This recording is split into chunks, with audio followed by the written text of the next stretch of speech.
The button has been pushed. Say hi. Hi, hi, No, hi. What is up, everybody? Welcome back Yeah. to mlptg, the Bannermanes, episode Oh, yeah. number 71, and the start of technically our new season.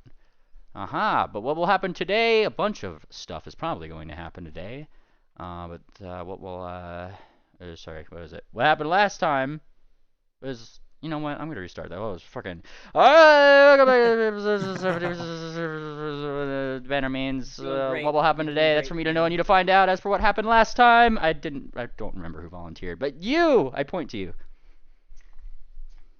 Oh, I'll take the first leg. All right, There we so last time on the Bannermanes, we wrapped up an entire arc in Wati.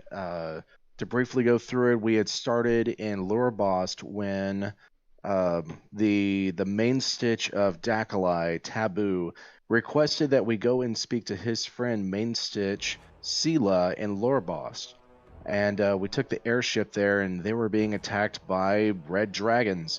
We jumped off the ship, we fought off the dragons, and we found out that her Rumble Foxes, her branch of the Bannermanes, had been kidnapped. So we go and we track them down. And as we make our way north to Wati, we come across the Resistance, who are hiding out in a cave.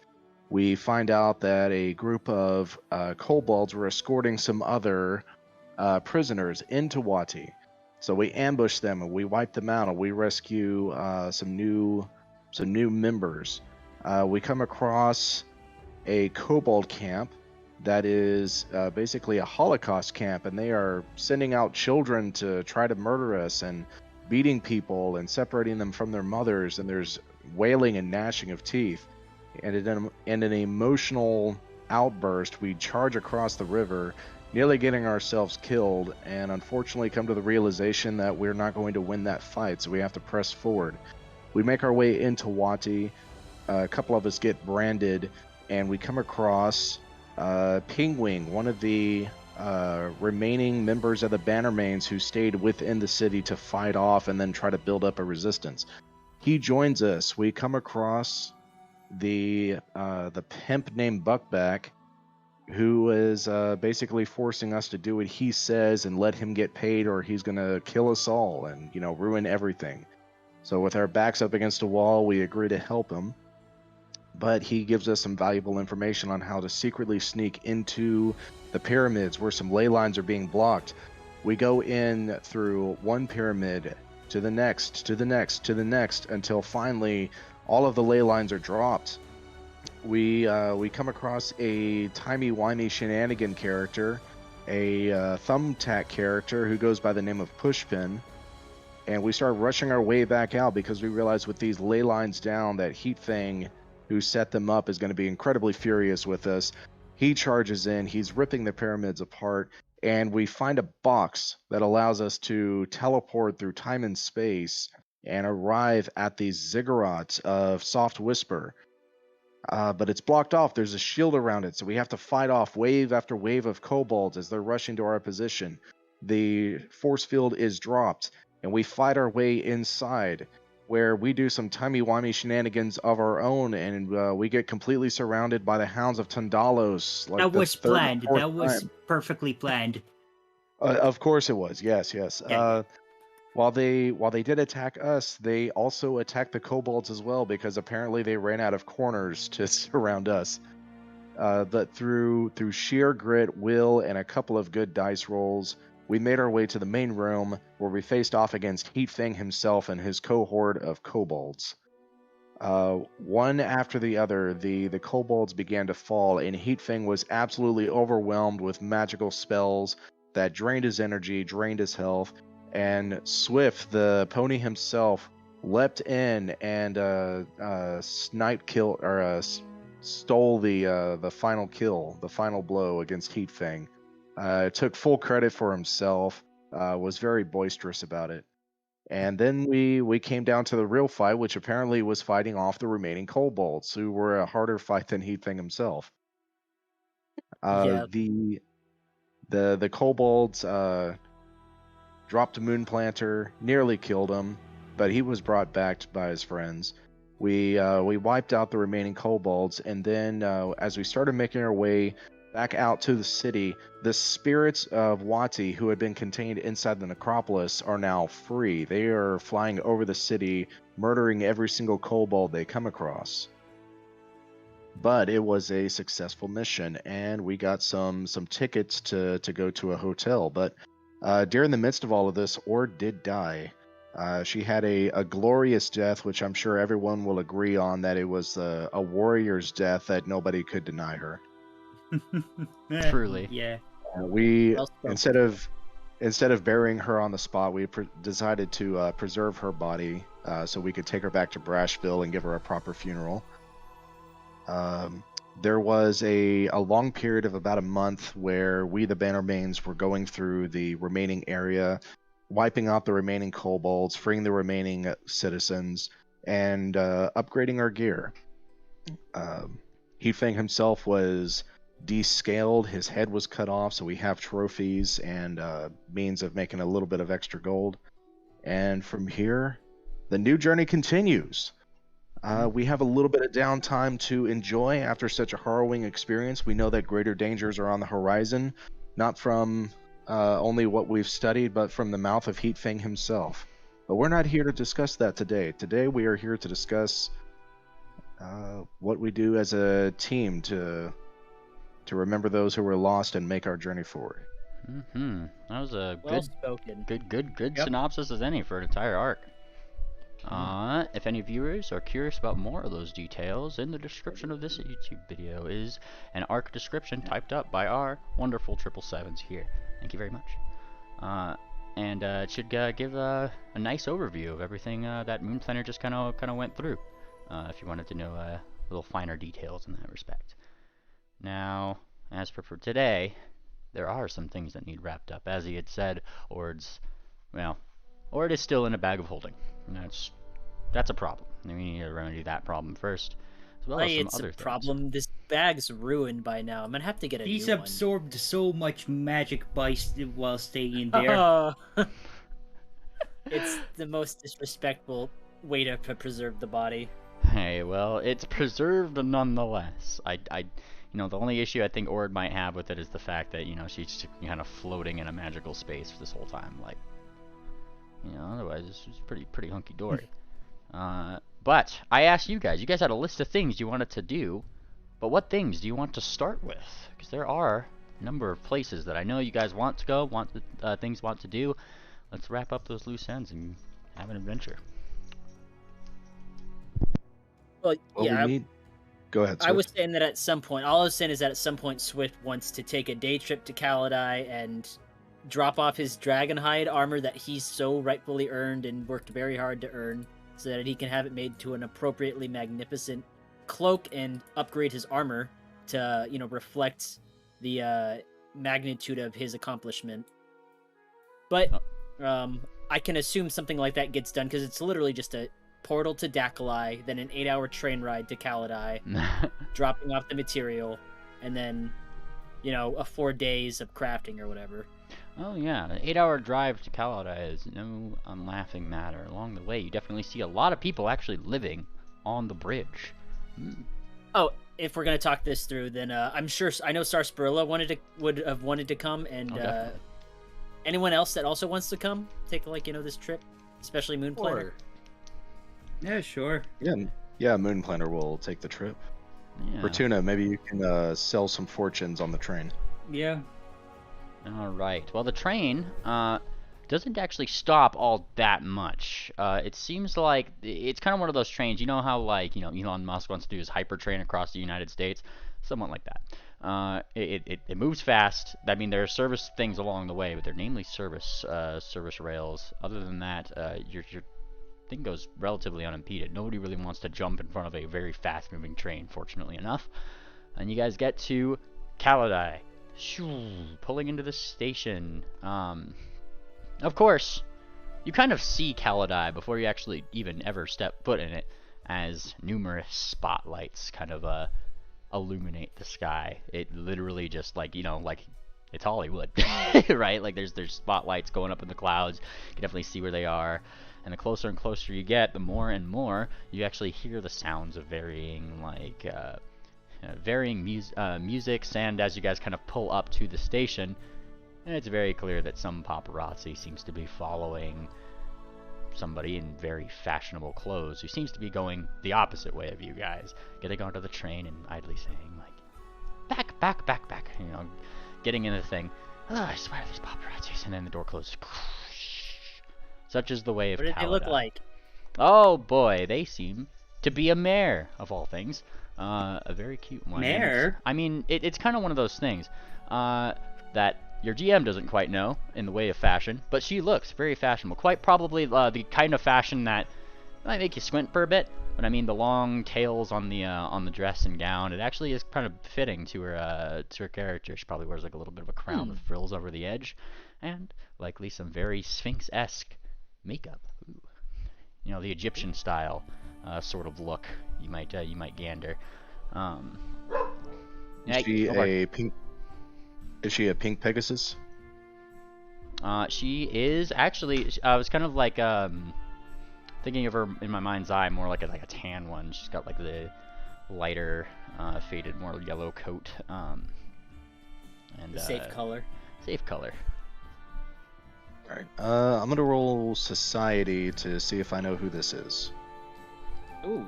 You sure as hell I'm do gonna not. do that too. Someone you might know, Swift? Maybe. All right, and let's see. As you kind of like look over this this pony here, you're looking her up and down. Perhaps you have seen her. Maybe in fashion magazines or some of those very fancy, you know, shampoo and mane care ads, that kind of thing. This seems to be Nettlekiss. Is that Nettle with an N? Nettle, yes. All one word. Nettlekiss. A fine attire. I might have to see about picking myself up something like that while I'm here. We should invite her for a drink. Is she No, already? No, She's already on the train, avoiding the paparazzi. Yeah, I was gonna say she's already gone. Oh wait, she's in Kaladi getting on the train as we get off. She's kind of like Yeah. boarding as like she's trying to go past you guys as you guys are boarding. I'll give you that, but like she seems to be trying to avoid the now like 20-25 cameras that are following her.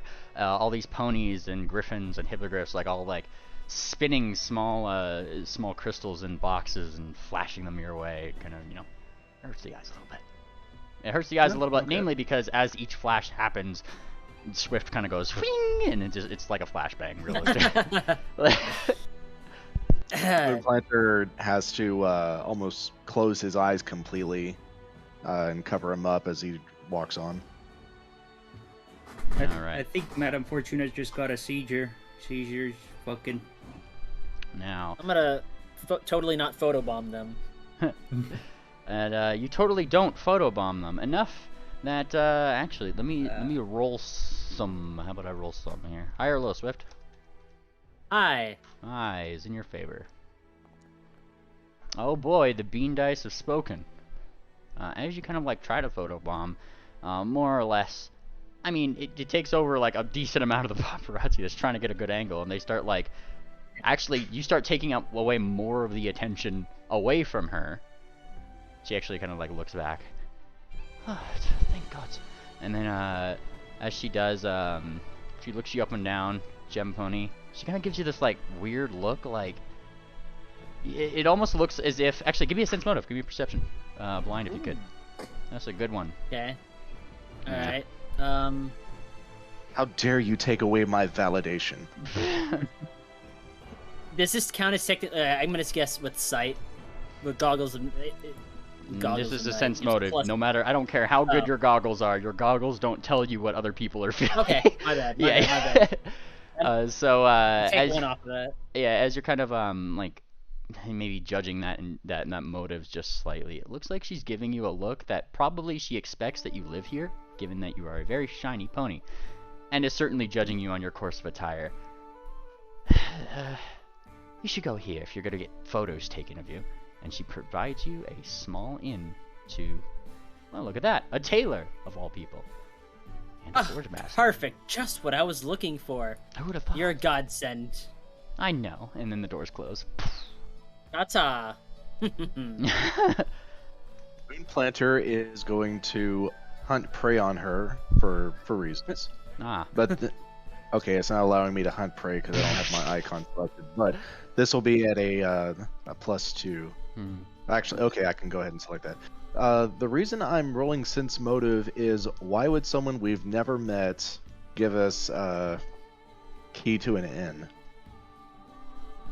Did he say key to an inn? What did you say she gave me?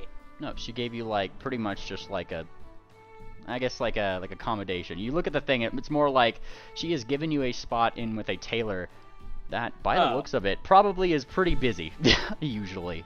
Yeah. Why? Yeah. What does she gain from that? Why would she just reach out and help us? Well, you know, I don't know. I mean, Just give I me a understand. Have you business seen card. Swift? I was gonna say, I understand you've been adventuring with me for a better part of 3 or 4 months now, Moonplanter, but there's plenty of ponies who have not yet gotten to see me for the first time, especially as a gem pony. So it's a very, it does things to ponies, I suppose. I haven't felt anything you're referring to. I know, that's why, because you're saturated to it. You're accustomed to it by now. I said there's ponies who have not yet seen me for the first time that are getting their chance to now. Give me a reflex save, Moonplanter. What? Give me a reflex save, Yi. Moonplanter. Oh. Yeah. Oh dear. At the middle of your conversation with Swift, literally like 2 or 3 camera operatives and the paparazzi just bowl you over, and it's just like move, What? and then like they just start taking pictures of Swift, like more pictures of Swift. It's just like Moonplanter is going to elbow one of them in the ribs as he gets Come pushed on, out man. of the way. He killed a Oh, dragon. He dear. Oh, deserves dear. this. He you deserves hear some several attention. ribs crush as you bash in the level 0 commoners round. Jesus, man. Okay. I'll help Moonplanter up too. Yeah, the poor Alright, camera guy that you probably did like thump in the ribs is like doing like the wheeze, like like over himself.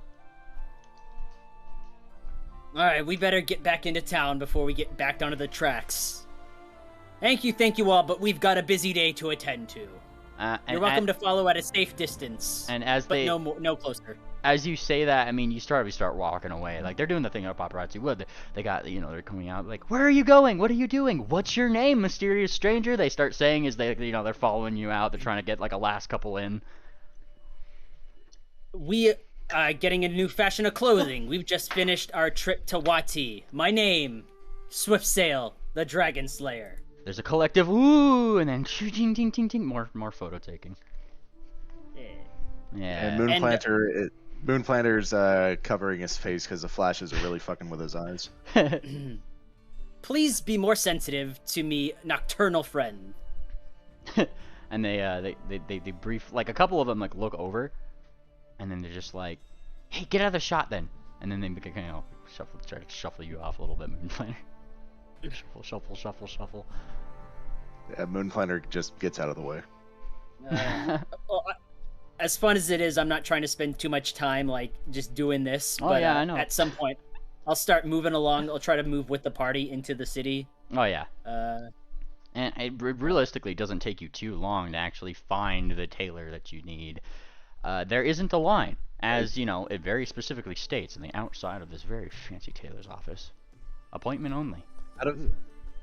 Out of character, it might actually be a good idea for us to take advantage of the publicity. So if Swift wants to kind of not in character, but like accelerate the process of talking to the press, posing for the pictures, going to the places we're going, and then sharing the exploits that we had in Wati about how we're the saviors and we killed the dragon, that might actually be a lot more damage.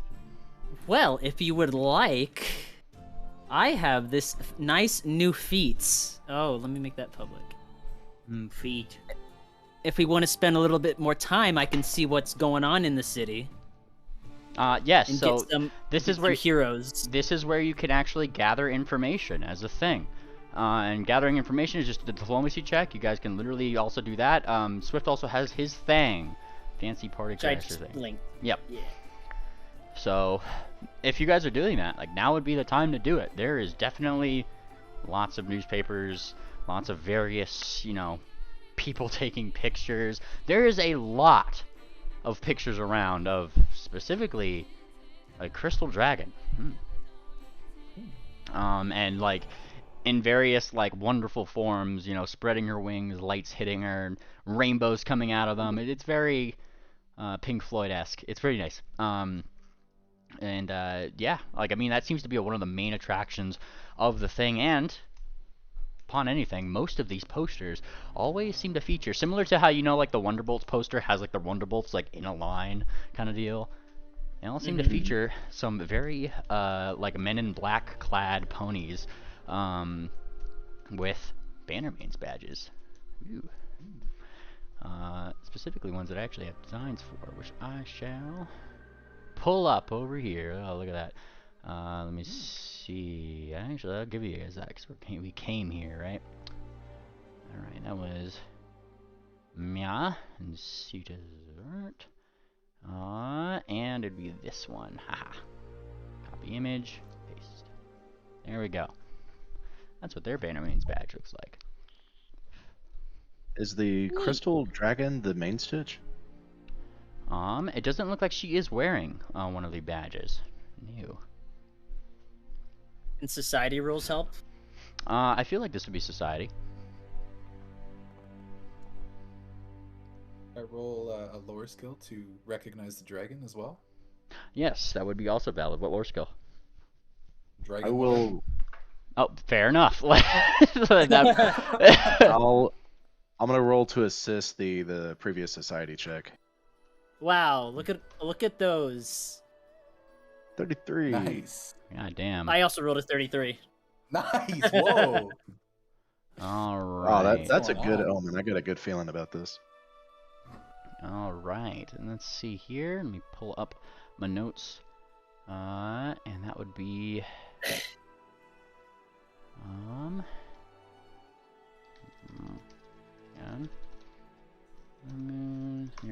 just looking it up, making sure I'm going to be pronouncing this right really quick. Name. Swift is wearing a choker. What? What? Yeah, Oh. he is. Choker of elocution. Yes. Oh. Oh. All Now right. we shall Take it off. open all these shit. Kinky. So, Electra, Moon Planner, and wow, yeah, you guys all fucking got it right on the money. I'm gonna spell this in here. Nice. They are the main stitch. In fact, it's a very well-known main stitch here, and these are her people that help guard her beauty. 'Tis her name. That's the dragon. Oh, Yes, Koinor. Koinor. Koinor. She's That's the a pretty main name. stitch, and she hires Bannermanes to protect her beauty. What else does she do? What else does she do, you ask? Well, she's technically, I guess, with that role, she is perhaps like the most famous thing here. She is literally, as they call her, the gem of the city. I think I need to make acquaintance with this Koinor. It's a gem. It's a gem thing. It's a gem thing. You wouldn't understand. Yeah. I'd like to talk to her too. I like dragons. Well, that All makes right. sense.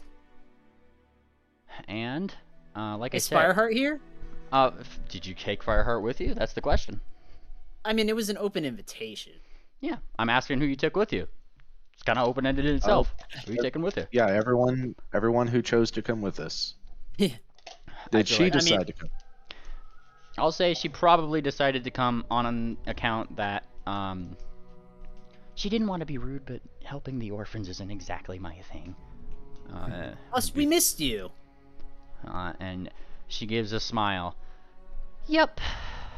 Same here. And then she kind of nods. Mm-hmm. God, it's boring in Lurbost. I cannot tell Well, you, she says. She starts. How many times Lem kept trying to flirt with me? God constantly. It's everywhere I went. You want to drink this? You want to drink that? Oh, I like Kieran's. Ooh, it's. She kind of like face hooves a little bit. Honestly, you guys are a lot more bearable. And Moonplanter was about to flirt with her, but as soon as she mentions that, he just shuts his mouth. Yeah. Good timing. Well, we're back to normal now. So, I'm gonna put in me order for this very fine suit now, and then maybe we can all find some nice suits and see if there's some going-ons later that we can dress up for. What type of suits?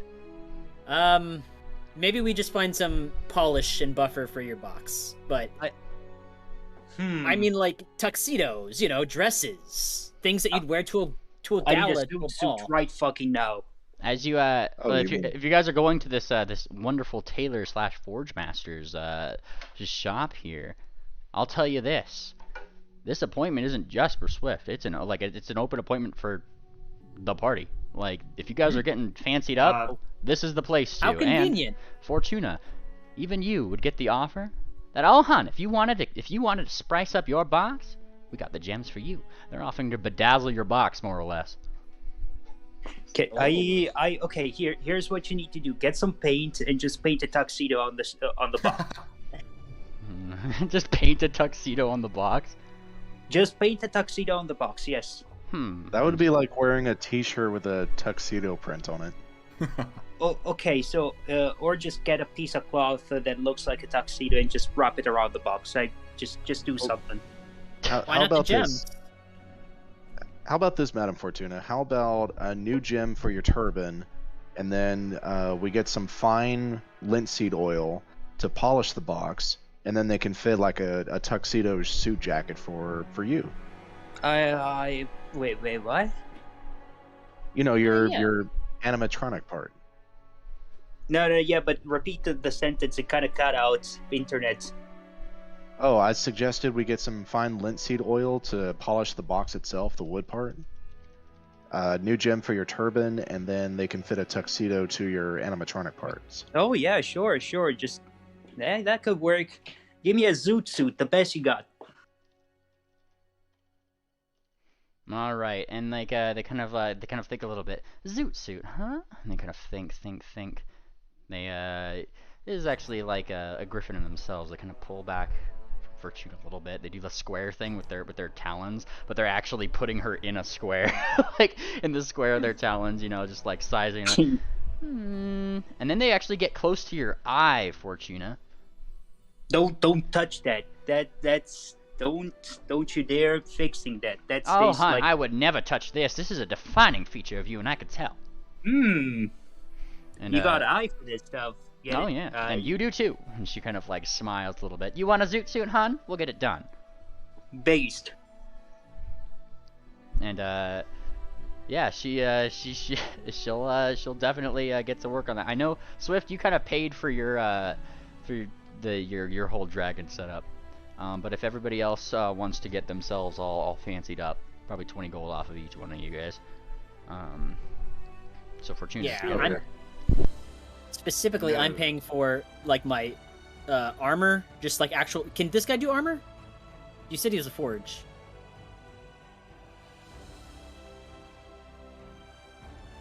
I'm sorry, what was that? Can this guy do my armor as well? Oh yeah, like that's what I'm assuming, like, because you've already paid for your armor thing. I think when we did the offset, this would be where that cost comes in, and they're looking at the armor, and I mean, Swift, they would definitely really love that, especially kind of like given the white scales on the thing, if it's Heat Fang's armor. Oh yes. Yeah. And they're kind of like looking at you, looking up and down. You're a gem pony, and they kind of like think. So tell me, do you have something in mind, or do you want me to be an artist? Well, for the armor, I'm just looking for it to be very clean and very work. It doesn't need to be, the armor can be very clean, and it can be up there in fashion. It doesn't need to be to the point where I can't work in it. But I do have whatever's left over. I'd like to also be made into a very Kaladai-esque fashion statement.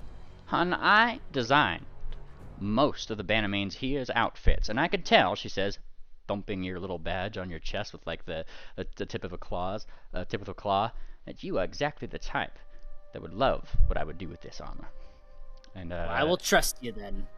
And she shall get right to work. She kind of looks around. Any other requests? Yes, please. Triple? Oh. Sorry, I didn't know if I heard Triple saying something before. Oh, ladies first, of course. What's your name? Electra. Nice to meet you, Miss Electra. Could you make me something that could hold my rings and this? And she holds up the frozen moment of time. I was thinking like a necklace or something. She kind of like takes a look at this. She kind of like holds it up. Like, I mean, obviously it displays a scene, of course. Oh my God!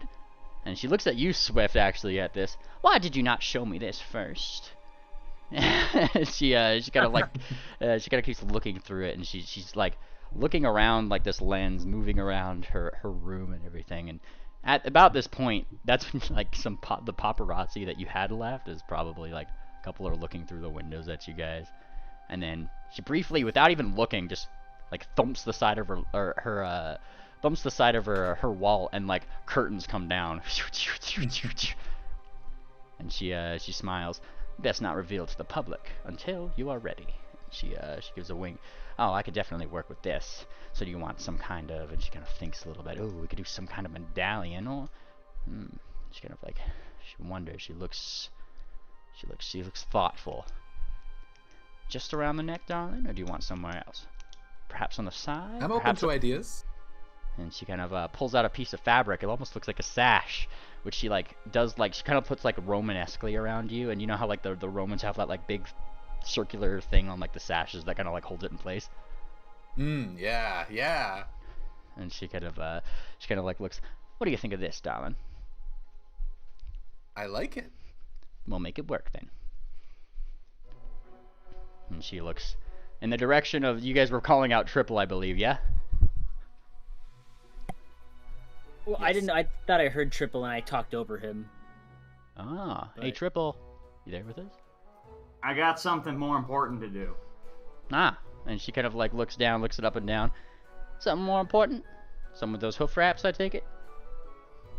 I really got to go to the bathroom. Hold on. I'll see you guys later. All right, Yeah. I'm gonna roll a diplomacy to gather knowledge about. I want to know about crime in the area. Oh, fair enough. He's just thinking about crime. All right, thinking about crime in the area. You are actually pretty aware of crime in this area, Mr. Triple, in your time, like probably picking up that information from before. Mhm. It would seem that these Bannermanes are very much here because, like, you know, wild things and perhaps even kobolds that are not entirely aligned with her herself. There are people who want to steal the diamond of the city.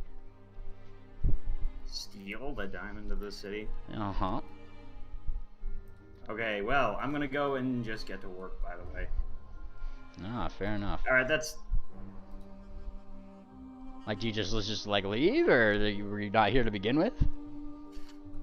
I'm leaving that little store.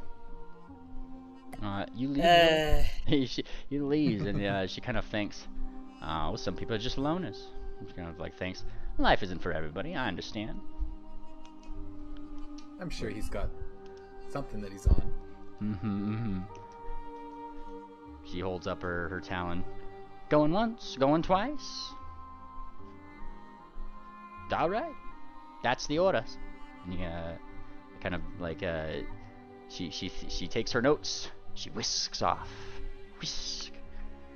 And now at this point, you probably have, you know, actually like a day or two probably to like wait in the city while she actually constructs all your various things. Probably spend the most time on Swiss realistically, because dragon scales are no joke. They're very hard to work with. But after not too long, she comes back. She you guys get that call back, that sending back, and coming back to the scene. Yeah, she she takes you one by one into the dressing rooms that she has behind her own little runway.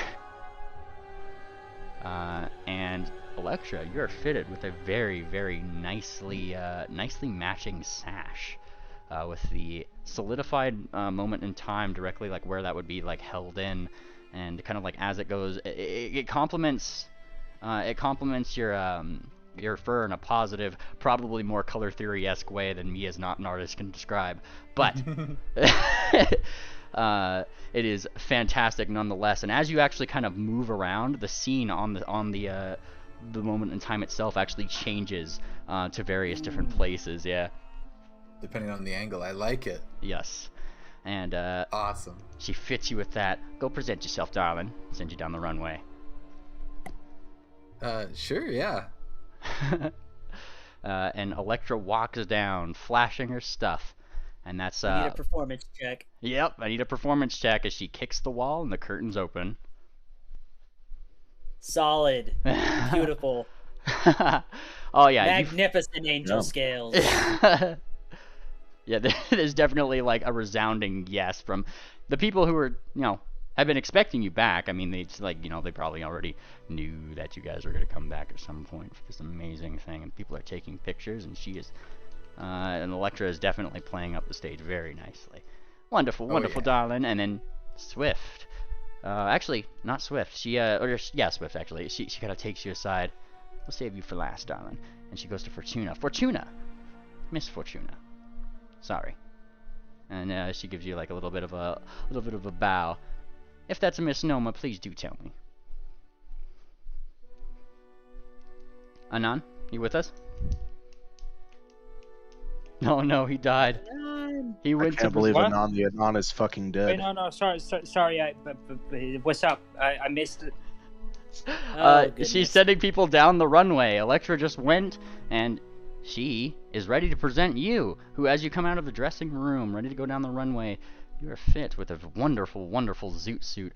One that actually has, like, kind of like, it has a slight color difference, but as it kind of like, it doesn't go like right down, it's not like symmetrical on both sides. The coloration of the fabric actually kind of like, it's a darker color that matches the other side, but the two color differences match in exactly your, the crack on your eye. Oh, Jesus, nice. Yeah. And she kind of gets you, like, I mean, she polished you up. She would offer you a very fancy turban with a very fancy gem right in the middle. Whoa. Go out there and stretch your stuff. All those scratches from being dragged around in dungeons. Oh, you're pristine now. Gone. Yeah. Nice. Your box is pristine, and if you are striding out onto the runway, I'm going to need a performance check from you, Miss Fortuna. Oh. I don't know why, but holding this pen and clicking it is giving me a lot of inspiration to be sassy. Oh, what was that, Anan? I'm doing it, sir. I was also fucking doing dinner at the same time. There we go. Dinner at a time like this? Nice. Ooh, and Fortuna strides out indeed.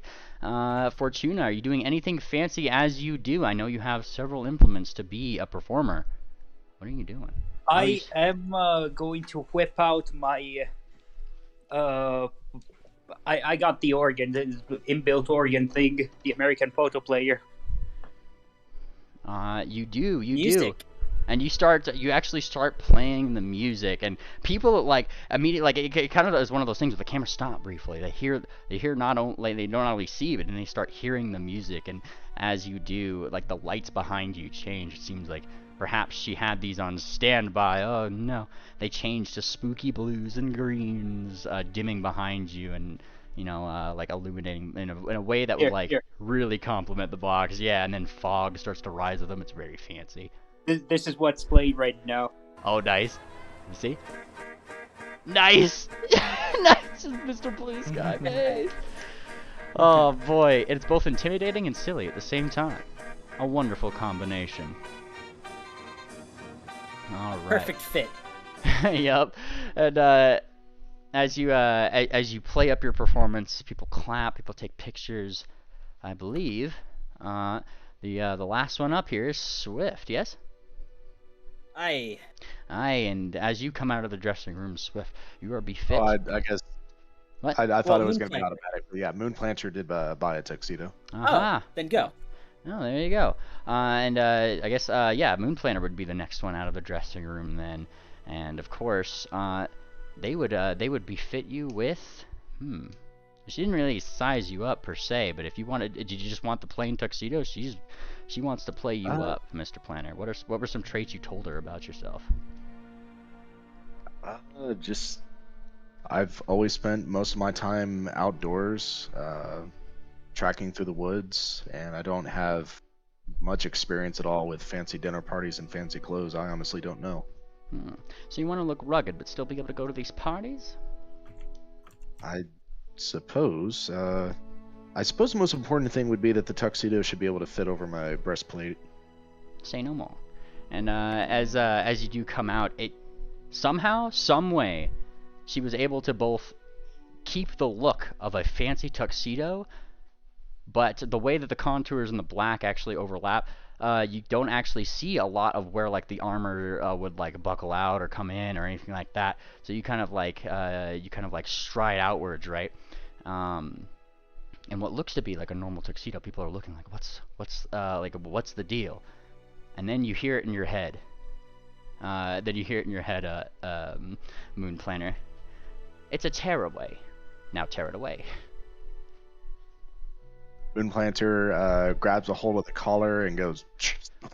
And it tears away as you fling it to the side, and the gleaming armor underneath, with all the camera flashing, goes around the room in a wondrous way that oohs and ahs everybody. It's very Persona 5-esque, I would imagine, or Yakuza. Yakuza Nice. would probably be a better way. Moon Planner, I'm gonna need your performance roll, sir. I know just how good. I know just how good you are at these. Just adding a note that says it's a tearaway. All right, so yeah, he is completely unsure of what to do because he has zero experience with formal occasions, but he tries to think back to how he strutted around with the gold Speedo.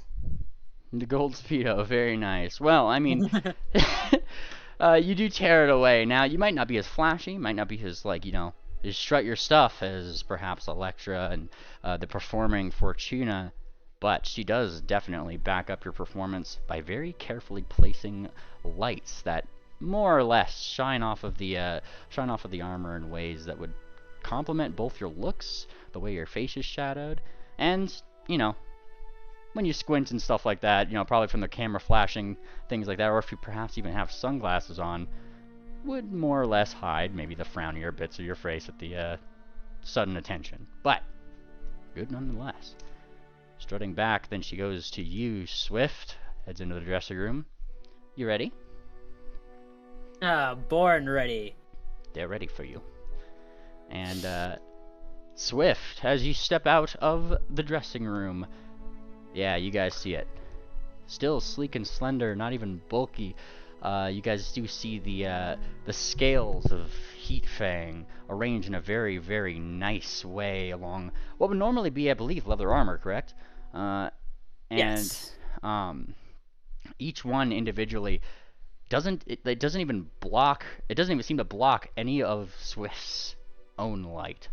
In fact, it actually kind of like shines out from each one of them, so as he walks, it bounces off and still outwardly displays in a very brilliant fashion.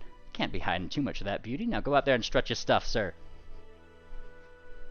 Yes, Swift absolutely owns this walk, and he owns the attention and the cameras that are flashing.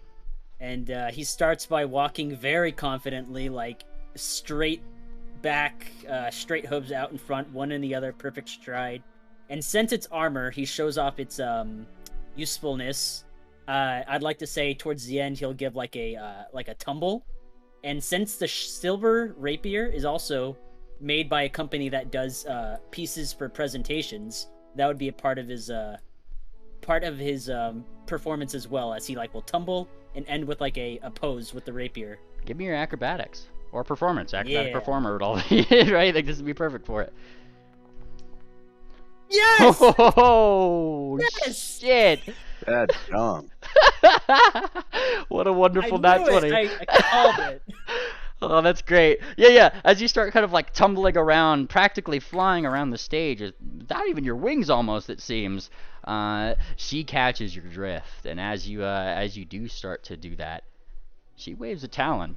The rest of you guys see her wave this talon, and illusions of arrows, fire, various other things sling at you, missing you just by inches. There's oohs and ahs from the crowd. Definitely a really nice ender as all of it comes to rest. There's a great blast of fire behind you, and she's already seen that solidified moment of time as a dragon whooshes up behind you, dying behind nice red dragon in the image of Heat Fang, giving you a perfect opportunity to walk off. Mic drop, and everything.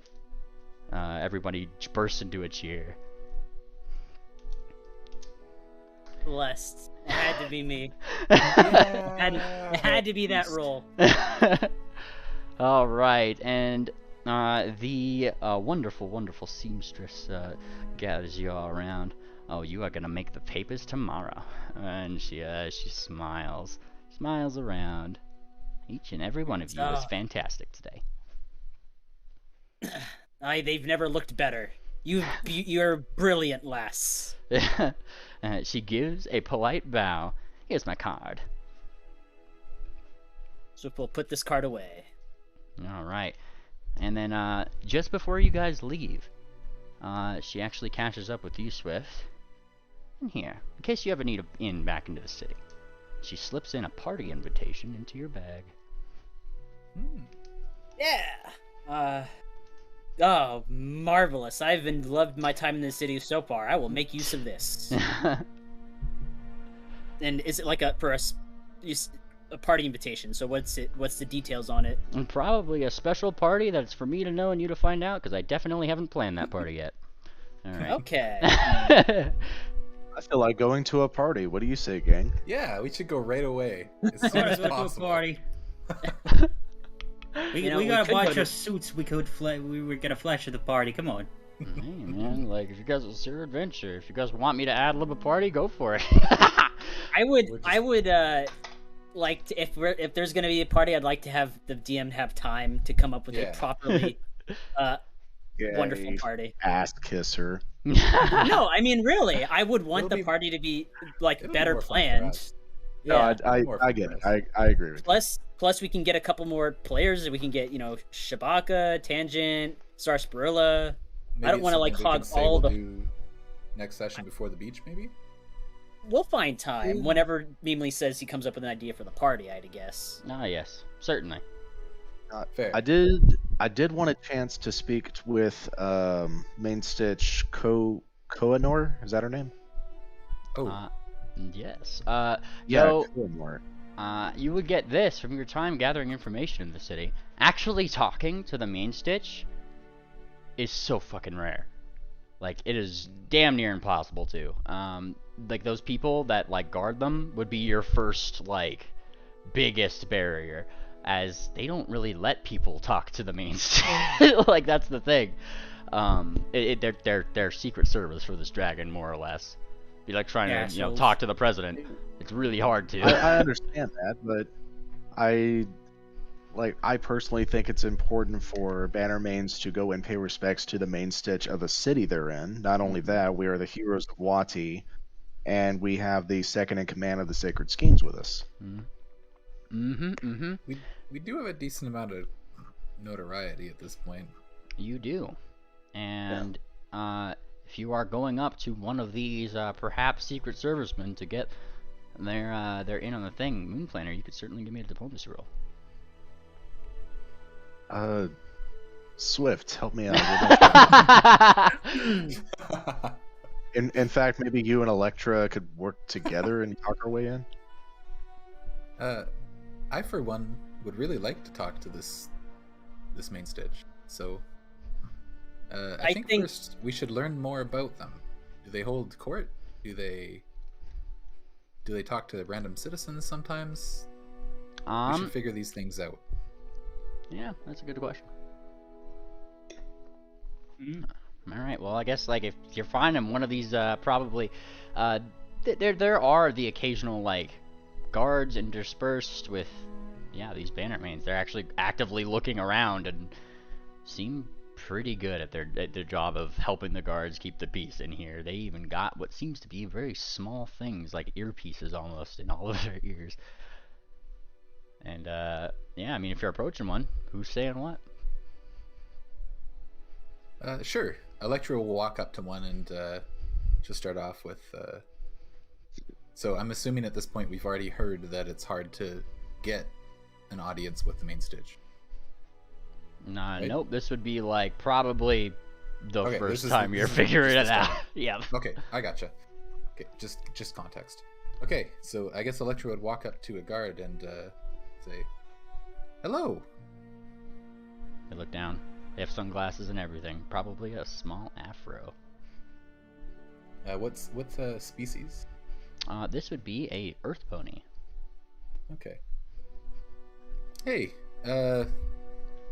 I'm new in town. I'm looking to talk to this dragon named sorry,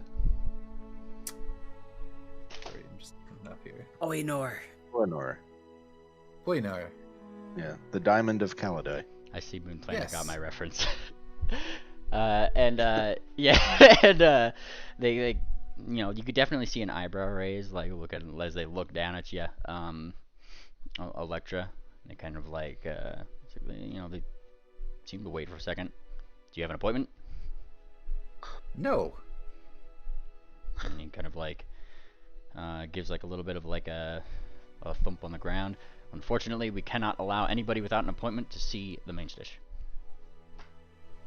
How would one go about getting an appointment with said main stitch?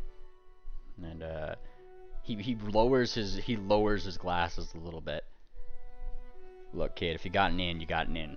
I can't just be giving these out. What kind of what might there be to be said about an inn for heroes of Astalon? We've just finished a trip from Wati. We actually are Bannermanes ourselves. I noticed your badge, very nice. I love the quill on it. I'll flash my own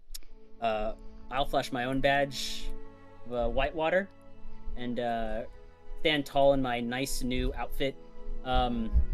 We heard that she's a marvelous dragon, and we thought we'd like to introduce ourselves. Give me a diplomacy roll. Ooh. Oh, beautiful. Nice. Oh, you know what? Hold on. And you know what? Yeah, I'm phased. Cloak of Repute makes that a critical success. And as you flash it, he still has his like sunglasses kind of down, like looks to you up and down. Plus, if it's a dragon called the Gem of the City, or the Diamond of the City, I think it'd do her well to meet all the equally shiny creatures that enter her city. He kind of like thinks a little bit.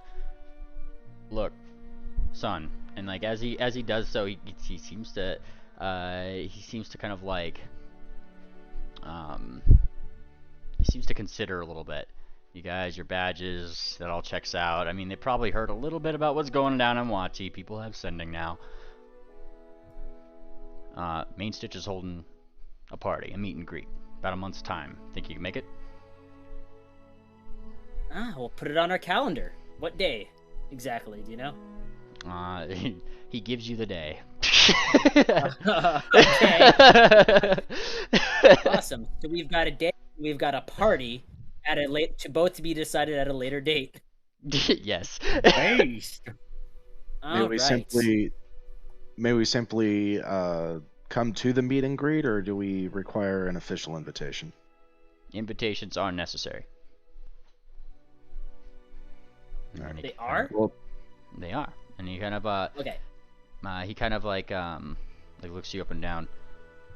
You don't, well, he kind of like looks at your badge. Don't strike me as somebody who probably has any sort of invitation into the city. Yes, not a citizen. Oh, can I show him either of the two things that I was given? The Ooh. card, the invitation, and whatever needle, the The needle gear? he would take interest in the invitation. As he does so, he kind of looks at it. Yep, this will do. He kind of reaches for his bag. He pulls out something, and then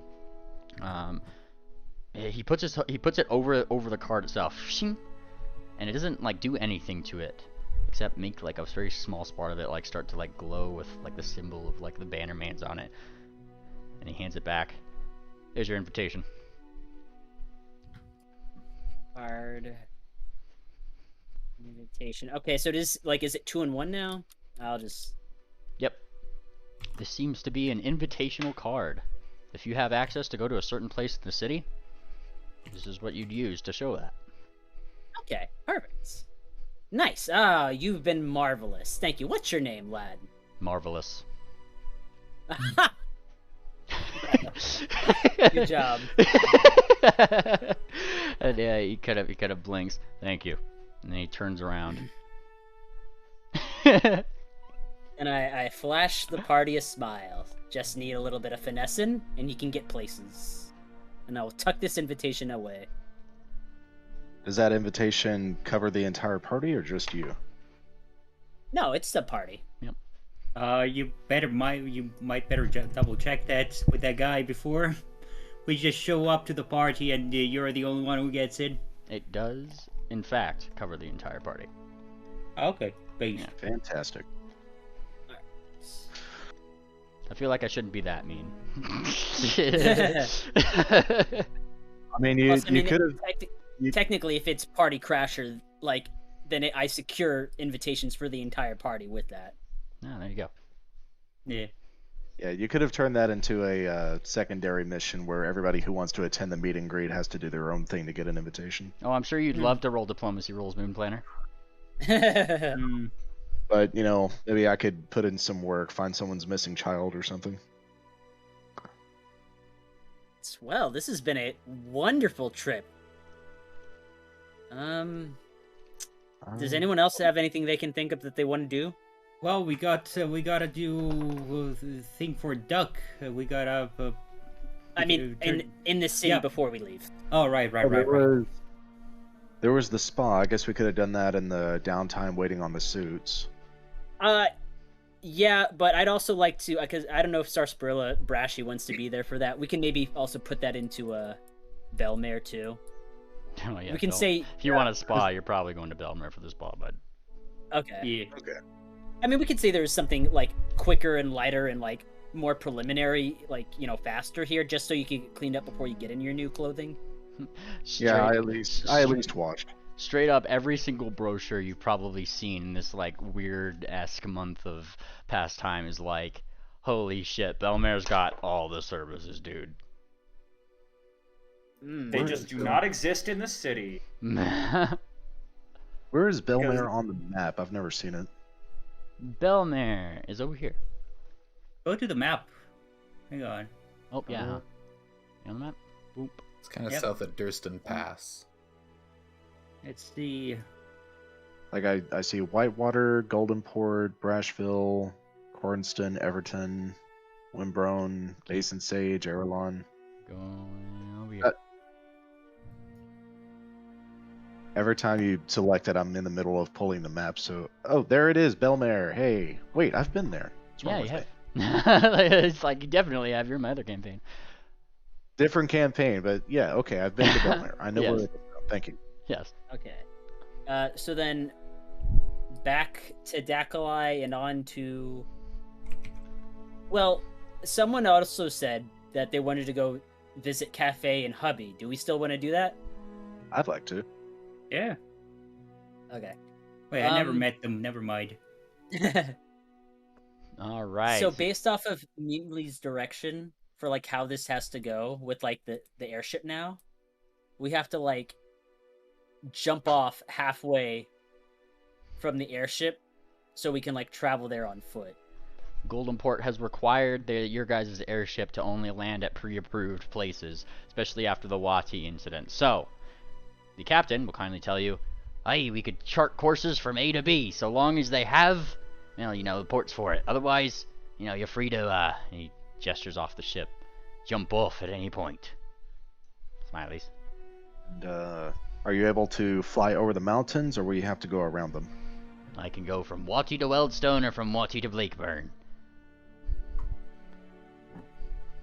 I recommend Weldstone, and then we could drop off here and trek our way to hubby's lair. Fantastic, and you do so. It takes a little bit of, ruggingness, but the wonderful thing about clearing an entire city of kobolds is that, well, it means the kobolds have to scale these mountains too. But you are way, way, way, way higher than them. Unfortunately for them, they don't exactly have wings. I'd also like to assume we make sure we collect our rogue before we just leave wherever he is. Probably, yes. Before, I feel like you guys got in the train and then just triple went by you. He's probably got a couple scratches here and there, various other he's just hey guys, This place Wait, hang on. sucks. Triple didn't get a tuxedo? What happened, Triple? Man, it didn't go the way it was supposed to. Let's get going. All right. Wait, he don't got no tuxedo. What is this? Sorry for my language. Let's go back. I won't say a swear word. You know, it's funny that Triple you put in Adventure Planner that you bought a tuxedo. Oh. Yeah, but I didn't buy it in a horrible town like this. Wow. Did you steal it? No. I bought that fairly, but I bought it from an actual, Dakalai one, a hardworking Dakalai guy. Technically speaking, the money that you got, you got the money from stealing. So technically speaking, I'll explain later. I just imagine Fortuna just tap tap tap. Did you steal it? All right. Well, eventually. I'll explain soon. Eventually, you guys actually stumble upon them not in their lair first. In fact, they seem to have been very happily, both hubby and the cafe, as you kind of get closer to their lair. You guys see the dragon fire before anything, and then the sounds of terrified kobolds that are very quickly not there anymore. Then the voice of hubby. That's that only counts as one cafe. You know that. Oh, hon. They seem to be chasing. Murdering kobolds together. Yeah. That's so cute. Oh, Look at them go. Yeah, then they see you guys, and Cafe's eyes get all bright. Oh, hon, there's your next targets. Oh, I'm just kidding. Get down here, you! And she calls down. Moonplanter will fly down.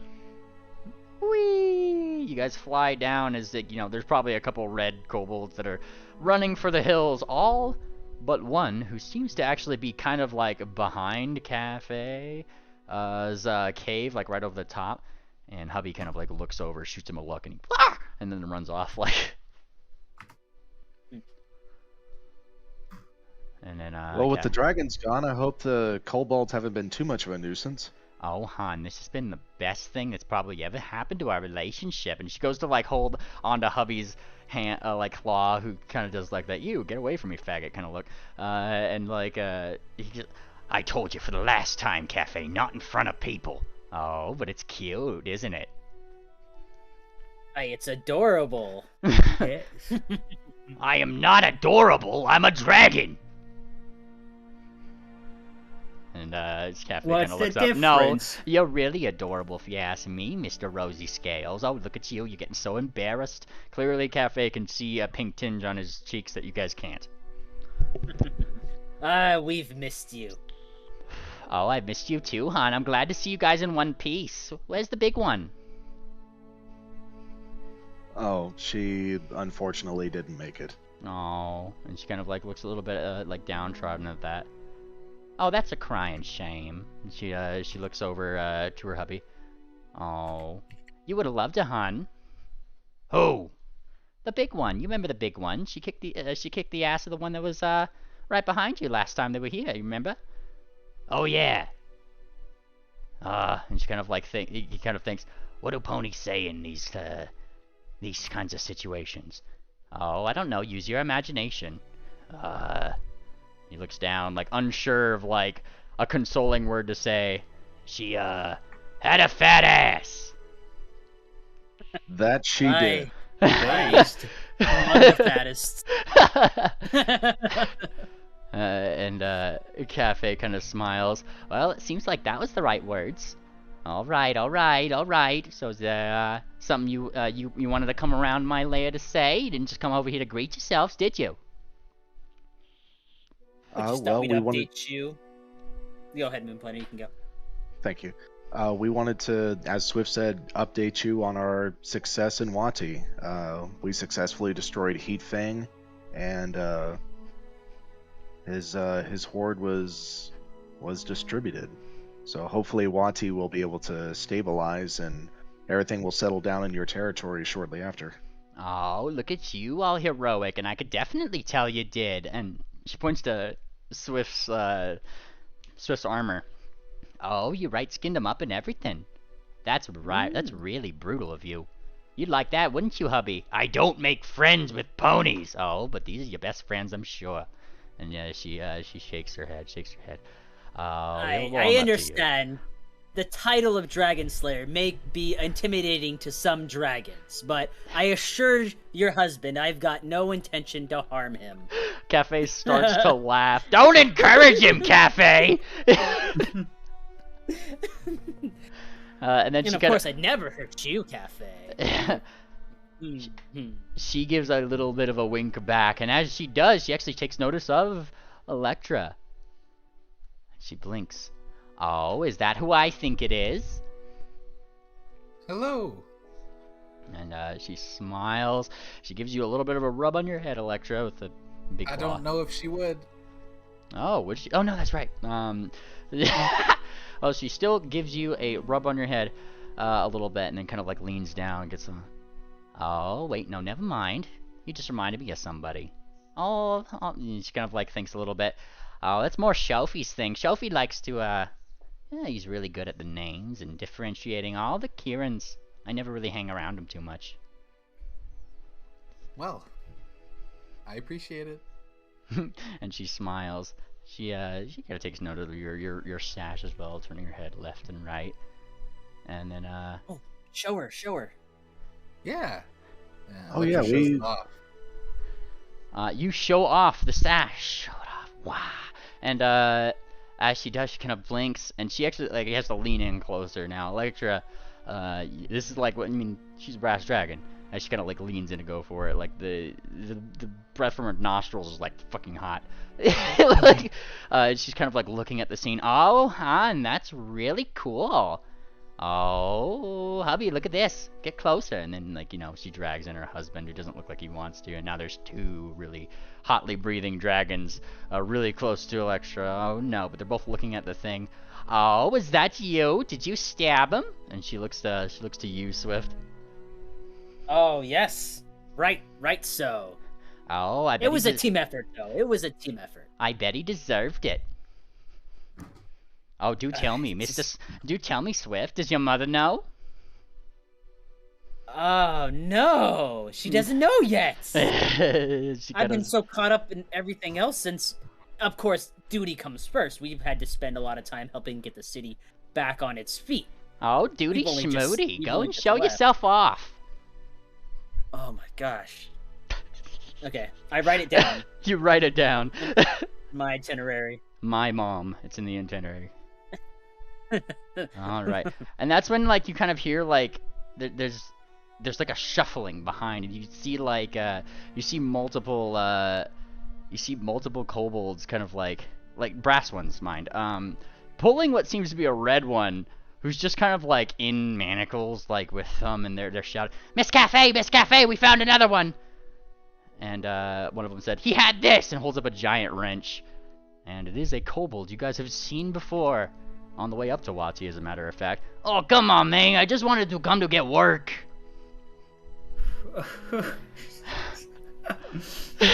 What the fuck is that voice? That's his voice. And they kind of throw him around here. Yeah, likely story. No, it's true, man. It's true. I don't even know. I wasn't even doing anything that they were doing. God. Oh, who's this? And, you know, Cafe looks all disapprovingly and picks him up. My name's Lagarto, miss. I heard that you were the newest dragon on these parts, and I wanted to offer my services. She picks him up. He looks down towards you guys. Then back up to the kobold. I don't know. What do you guys think of him? Can I kick him in the balls? Oh. And This guy's cool. he Is looks he down. He looks down. He girds his loins and he says, "Yeah, man, I'm the coolest. Look!" And he like flashes as flashily as he can. What? Out of character, I don't know if I've interacted with this one or not. I think I was out for that session. He was the one when you guys crossed the river to the second settlement that was like fixing up the boat. He was also on the Christmas session in the future. He was the brass kobold don't as part of the remember. extermination I I team. remember him from that. But Yeah. I don't think Moonplanter met him before. Moonplanter's just gonna be like, I've never seen this kobold before in my life. And he looked. Triple was saying something about him though. Yeah, Triple. I don't know. He just, I just like the vibe from him. He's a hard worker. When, What does he work on? I don't know. Cafe kind of raises an eyebrow. What kind of service? No, wrong accent. Oh, what kind of services do you do then, huh? And he gestures to the wrench. I'm a mechanic. And he points to the wrench, and like to himself, I'm really good with the machines. If you have any of them. And she kind of like thinks a little bit. I'm not too good with the machines. Make you some machines then, the ones that probably help you. And he smiles as if he's probably rolling diplomacy on the dragon. He looks down. Oh, come on, man! Somebody give me a good word here. And he pauses. Hey, I've seen all of you. Hey, I've seen them. And he like points to you guys. Look, they're heroes and all. I don't want to cause any problems. How good are you with irrigation systems? Do you think you could build one of those? And he kind of thinks, you know, I could probably make a machine that does. I also do extermination services. Yeah, that's one of them. Extermination. Oh yeah, you know, bugs and things. Yeah, unfortunately for you, Okay. Mr. Mechanic, you're the wrong color for these parts. If you catch my drift. Oh. And Oh. he looks at his red scales. Oh, don't worry about that, Miss Cafe. And he looks up and he gives a bow. If I help you, I'll make sure that well, I mean, he kind of like looks over. Well, you know kobolds. And she goes, oh, I know kobolds all right. I'm just making sure. And she kind of like nods. And he looks down to you, Moonplanter. Don't be scaleless, you. Moonplanter's going to hunt prey on the kobold and then sense motive on him to Go see if for he's it. telling the truth. Bro, you have the definitive feeling that this kobold is lying out his ass. I've got the definitive feeling this kobold is lying out of his ass. Nah. He's probably some kind of spy. I bet the red kobolds who are roaming around these mountains are planning some kind of revolt. There might even be another red lurking around somewhere. Oh, come on, man. And he looks around. What are the kobolds gonna do? Look, his head's over there. And he points. I'm already scared out of my mind. Why do you think I came here? And he looks I don't up. know. You seem pretty brassy to just walk up and offer your services like this. What do you think kobolds do? Dipshit. And he kind of like says that like under his breath. Moonplanter will take out the head of Heatfang and place it on the ground and then stand on it. I don't know about kobolds, but this is what I do. Bro, I only was in there because he was paying me. And he kind of gives a shrug. And between you and me, he kind of looks at him. I mean, he's dead now anyway. It doesn't really matter. He thinks, how do you think the people in those camps were getting things, bro? You mean the camps where the children were being pulled away from their mothers and then sent out as suicide bombers only to be pelted with arrows? Hey, I'm not saying I advocated it. I was just fixing shit. And then Moonplanter just gets a really foul scowl across his face. I don't know. To Don't me, worry, it's he's always like that. to me, it's the dragon's choice. And Cafe kind of thinks, oh, we'll put him to work all right. If he can do good, that is. And she kind of thinks, I got a job for you, mister. Oh, what is it? I need you, and he points, to go into Bleakburn. She smiles. Oh, no. And say you're sorry to everybody there that was affected by this, mister. Oh, come on. It's either that or him, points to Moonplanter. And he looks like he's honestly considering. Like, he honestly I'll get +1, man. and Moonplanter Moonplanter doesn't speak against Miss Cafe, but it's pretty obvious from his expression that he's very much against him going to Bleakburn at all. And I'll be your +1, buddy. yeah, you like Fireheart's kind of like looking. It's just like, I don't think you're authorized to. And like Cafe gives her a look. Never mind, I'll make sure he's authorized. Like, Are you he- Triple? Do you want to march with him to Bleakburn? Is that what you're saying you Sure. want to do? Yeah, let's go. Shit, who the fucking Any- Bleakburn's gonna like me? Look, I'm all red. Oh, and if you say sorry to everybody, I'm sure you'll start to molt those scales eventually, you. Boops him on the nose. Alright, I Alright, expect we're him back. I expect him back in perfect condition from you lot.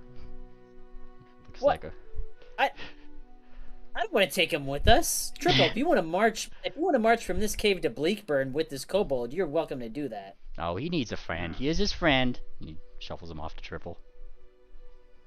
All right, let's go.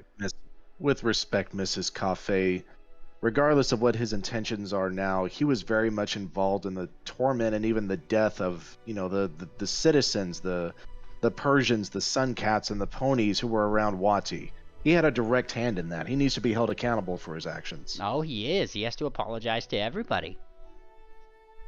How is an apology going to account for death and suffering?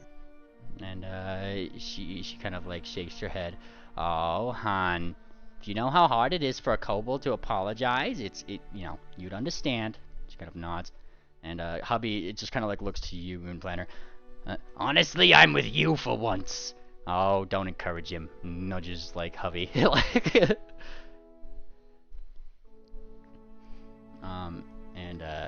He's just like Fireheart kind of goes up to you, Moonplanter. Nudge, nudge, nudge.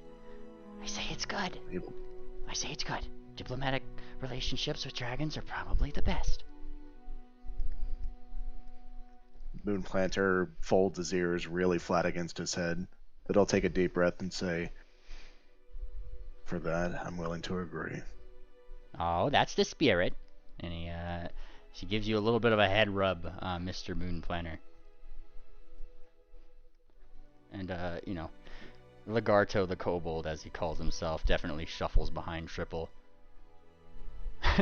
Hey. So, can I call you Mr. Nice Guy? Yeah. You got to meet one of my friends. His name is like Pushpin. I can't remember. And you hear like a from like a bag. What? He's still here? Yeah. Oh. How are you capable? How are you capable of being quiet for that long? I can be a quiet bird when I want to be. He pops out of Triple's bag. That one hurt my ears. Thumbtack, you were off doing your own thing for a long Oh time. no, it's Pushpin! Pushpin! And he corrects. He does like the shh. It's Pushpin. Oh, Pushpin, you really should apply for the high rollers sometime. What was that? I don't know. You got the high roller spirit. Oh, I don't know about that. And Cafe's kind of like looking down. Oh, who are you talking to? She doesn't seem to see anything. Oh, hold on. Let me. I chuck him out of my bed. You chuck him out of the bag and probably like lands on top of like Cafe's snoot. I don't see him. Where is he? I am right here, you big lug. And like she kind of like crosses her eyes. Moonplanter will give him a nudge. Moonplanter will give him a nudge and say, "Show some respect." All right. Ooh. He gives a bow. Who is this Majesty's lug then? She kind of crosses her eyes. Oh, you're a cursed little one, aren't you? And like, I'm not cursed. What are you calling cursed? Oh, I've seen a couple griffins like you before. Oi! Ooh. He like suddenly looks interested, and she kind of, oh, that's for me to know, you to find out, isn't it? And then like she kind of whispers something, whisper. And then a big smile comes on Thumbtack's face.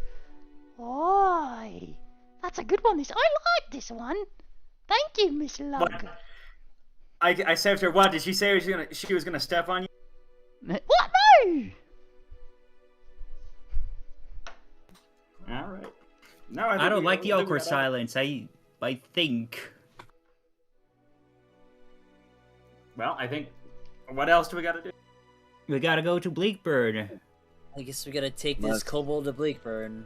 And I gotta go to the central bank and exchange all my gold coins into copper coins. Good luck with that, hon. What? I hope you bought an upgraded bag of holding. I don't know how else you're going to carry that many. Well, okay, I'm gonna only do half then. How about that? Okay, that should work. Does anyone have any secrets they want to share with Miss Cafe before we go? Her ears perk. Ear things perk. Wait, really? No one And- has any secrets? And this is where like Legardo kind of like looks back and forth. What's with the secrets, man? I don't know. They got to think of that. She collects secrets. It's her hoard. Oh, it's true, it's true. Oh, then Miss Cafe, I have something for you. And she's got a, oh, consider it my my thanks for not eating me. And she like wanders over, wander. She leans down in the ear, whisper. Her eyes kind of like her eyes like a Prey on little... the... I'd like to hunt prey on Lucario and then see if I can eavesdrop from where I'm standing. Lucario. I mean, you're free to try to give me a perception roll, but it's one of those things where Cafe would definitely make sure he had the room to tell his secret. Okay. And her eyes kind of like light up. Oh, how juicy. Oh, I see. That's a good one. And she kind of pats him on the head. You're welcome. Now don't tell anybody. Oh, I won't. I'm not a gossip. And she kind of zips her lips. And then, go on. Now go with your new friends. He's got my seal of approval. And, she kind of thinks a little bit. And his. And there's suddenly like, ah! And, hubby, like, flinches a little bit. She hands down 2 scales, one for herself, one for him. There you go, if anybody questions you. Who'd she give that to? Legardo. We have one of her scales still, don't we? Oh, yes. Yes, you do. Moonplanter has one. Okay.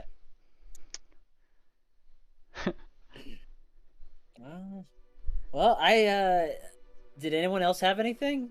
I got a secret. Oh. And she, By the way, this is Madame Fortuna. Hi. Nice to meet you, Madame Fortuna. I predict the future and shit. Oh, and she kind of thinks, the future's the biggest secret of all. Yeah. She kind of like leans down. So you got a secret for me? Yeah, I do. I fucking do. Are you giving her the I gotta secret? do it. Yeah, are you I gotta give you. I gotta type it. I gotta type it. Wait, should I just say out loud? Is it metagaming? If you want to give me your secret, like just, the whole point is like not metagaming between characters, yes. If you want to definitely keep it a secret from the party, you're free to DM it to me. I gotta DM it to you. Okay. Fair enough. All right. What did Fortuna say that was audible to the rest of the party? Oh, and she kind of like thinks a little bit at that. Oh. Well, if you come by sometime, I might have some information for you, Miss Fortuna. And she kind of thinks, and she kind of like nods. Oh yes. Now run along now. Shoot you off to the friends. Shoo.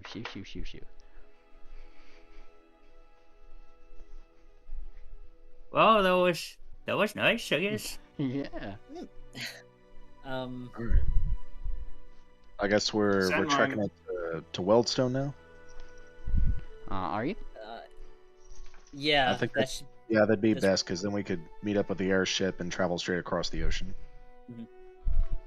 Fireheart would suggest sending to the captain to say to go to Bleakburn, and you guys just literally meet him in the air halfway. I guess. Yeah, if he'll slow down and lower altitude so we can all get on his ship, that could work. Yeah, Yep. Do we just swap ships and they go back the way that they came? Well, he'd be going from Weldstone to Bleakburn, and the idea is, so long as things are timed correctly, you guys can just meet up in the air. That seems like incredible timing, but I guess if DM says we can make it work. Yeah. There's probably like a brief moment where it's just like, we can't find you. Where are you? I don't know. Where are you? I only got 2 more sendings, so you better give me. You better slow the fuck. It's kind of like that conversation, but We're on the eventually. beach. We'll write a message in the sand. Oh no, the message got put away by the water. Let me write another one. Actually, we know that the captain is able to fly in a near perfect straight line because his calculations are so precise. So we'll just tell him we'll meet him at the coordinates where he reaches the beach right before the mountains on the way to Bleakburn. There we go. All right. And among other methods of communication, eventually you guys are on the ship. And there's probably like a big thump because you guys had to carry Fortuna all the way up here. Captain comes forward. Aye. Don't be breaking my ship with your, box. Who you calling a box? You. Oh, okay, fair enough. You guys make... Madame Fortuna is perfectly capable of walking a straight line. She won't damage the ship. Oh, you better not. And he sees the Golden Port logo on their side. Or they having to talk to your main stitch, miss. Hey, no reason to call the manager here. I am top of the line. I'm 125-year-old. Maybe some fuses are missing, but don't worry about it. I can still walk.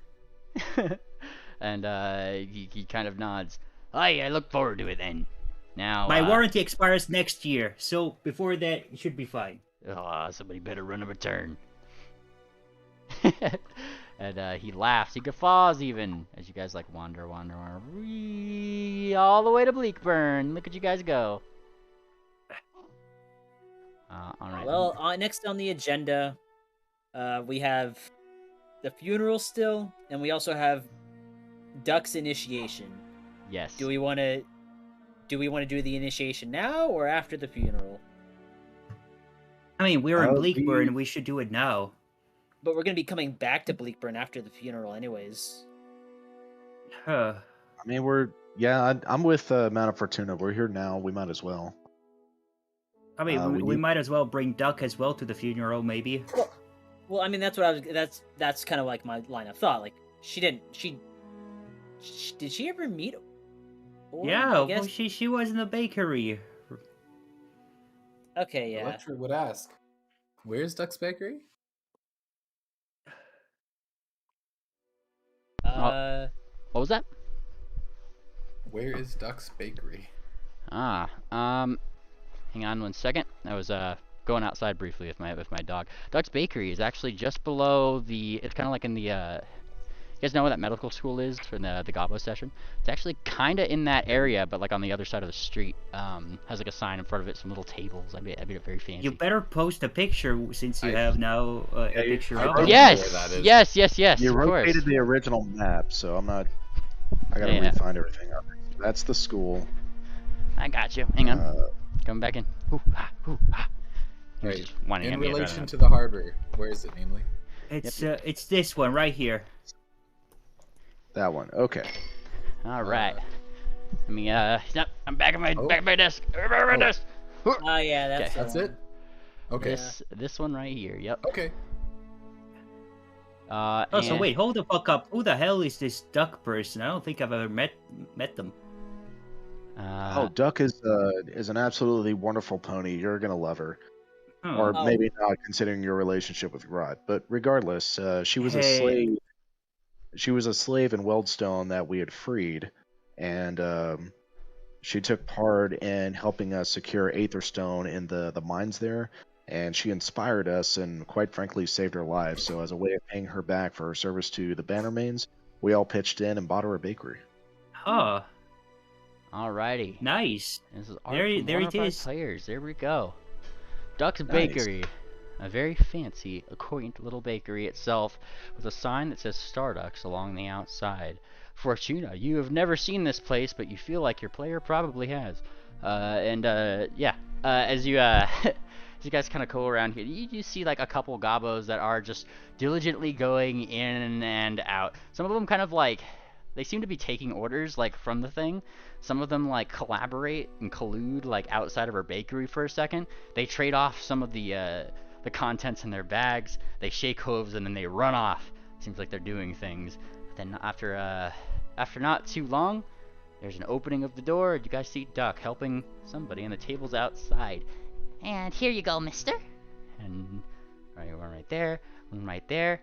And that's when, you know, you guys see. Okay, give me a perception check.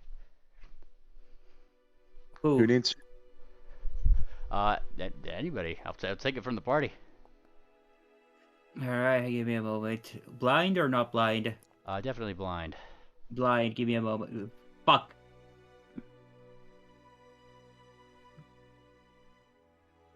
Perception. The fuck? Oh, there we go. I can't roll my initiative. Oh, there we go. There, never mind.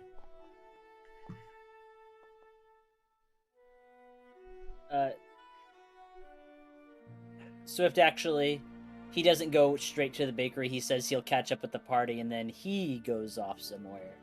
He goes off somewhere. Where are you going, Swift? I'm going to Eleanor's. Nice. You head off to Eleanor's. I guess it would be... Yeah, out of everybody's roles here, it actually makes sense. Swift, you're the only one who notices this. As you start going off to Eleanor's, you see a rustling in the bushes. Like, about a block or two, like, away from Duck's Bakery. I look at it. I get curious enough. I'm in a curious mood, and I investigate. You go to investigate the curiosity that is this rustling bush. And effectively what you find is a hyperventilating penguin. I don't think I could do it, Mr. Swift. Oh, perfect! Oh, goodness. Yes, no. Come on, we've been training for this, lad. This is the time. It would be very difficult for you to fail this. But what if I drop my spaghetti? Oh, that's... she'll think it's endearing, I'm sure. Just try not to be creepy. That's all I can say. You don't need to be creepy. You just need to be nice. As you say and that, I was actually... Gunter okay. falls over laughing. Mr. Swift, you think he's making fun of... I'm gonna die inside. Oh, no, it's okay. It's okay. Here, come on, you can come with me. I was actually just about to go help get you set up, actually. Okay. Yeah, and I pull him along with me to Eleanor's tavern. He goes to Eleanor's tavern. Which is And tavern we down the ask street. Eleanor to prepare a picnic basket. Picnic This basket. guy disintegrated a bunch of kobolds and he's still a fucking mess when it comes to girls. As you do. I mean, Sarcy fucking is scared as fuck of spiders, so can you blame him? Alright. No. And, you guys take to Eleanor, she kind of blinks. Hey, is it for him? And points to, Pingwing. And he's, like, hyperventilating still. Him and a friend. Oh. Well, He's sure. nervous. Throw a couple of silver on the counter, and we'll get your, whole shebang. Yeah, he pats Penguin's back, and he puts a couple silver down on the table, and he says, "Plus, we got to make sure the business is spread around town evenly, and make sure you're getting plenty of attention yourself, Eleanor." Aye, and she kind of like nods. Appreciated. Yep, she packs a very nice picnic. Constantly, kind of like she goes to like Penguin. She's like, what do you want next? And like he's just breathing. Less anxiety. I'll pack 2 sandwiches then. And packs 2 sandwiches. Blah blah. Yeah, like she's doing the best that you can. Eventually, a neat little picnic basket is kept together. Do you ever tell her who this picnic basket is for on the other end? That's what I ask. Yeah, actually, because she worked with Eleanor for a while. I said, can you believe it? Of all the creatures to be this worked up about, he's scared about about Duck. About Duck. And he looks over and she looks mildly astonished. Why on earth are you afraid of talking to Duck? She is probably the nicest person in Bleakburn. I don't know. Well, just give her one of these. And then she the last thing she puts in the basket is like a big loaf of bread. Dunk. Ah, yes, of course. Perfect. She's a baker who makes her own loaves of bread. But I'm sure she'd love one to be gifted to her. Are you kidding me? Do you like Duck, Pingwing? How could you tell? Breathe, We breathe, Kieran breathe. have our ways. Oh, she's a Kieran too. And then he punk. No. Wait, what? Penguin, I can was- tell you're very nervous right now. He's But unconscious. you You guys are gonna have to slap him awake.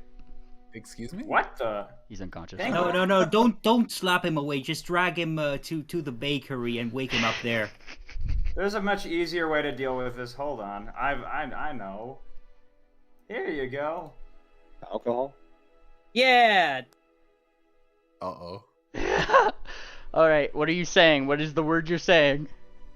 Oh, come on. I'm not going to be mean to him. Fountain. Fountain. Guys, Whoosh, and but I mean, it's like, I mean, it doesn't even get him wet because, you know, penguins and hydrophobic feathers. But like, it's like just kind of like, I'm awake. I'm awake. Huh? What? And he looks up. Still CPA Oh, I just had the most terrifying dream. Mr. Wait a minute, I got Smith, an you were idea. there, and you were there, and there was a picnic and he sees the picnic basket. Oh, no. Yes. You have this. You're a great griffin. You're a hippogriff. Oh, he starts hyperventilating again. Yeah, he's not going to believe that. You haven't been around him as long as I have. Listen, Come on, Penguin, lad, you gotta you be...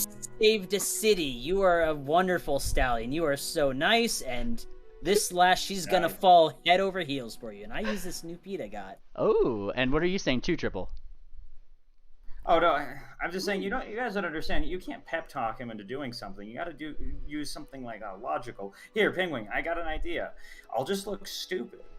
And I'll look so dumb in comparison that you'll look amazing.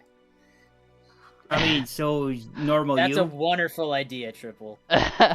and the combination of that and the fact that you have no cause for alarm in the 10-foot emanation, I'm not gonna have, he used to take a couple deep breaths, maybe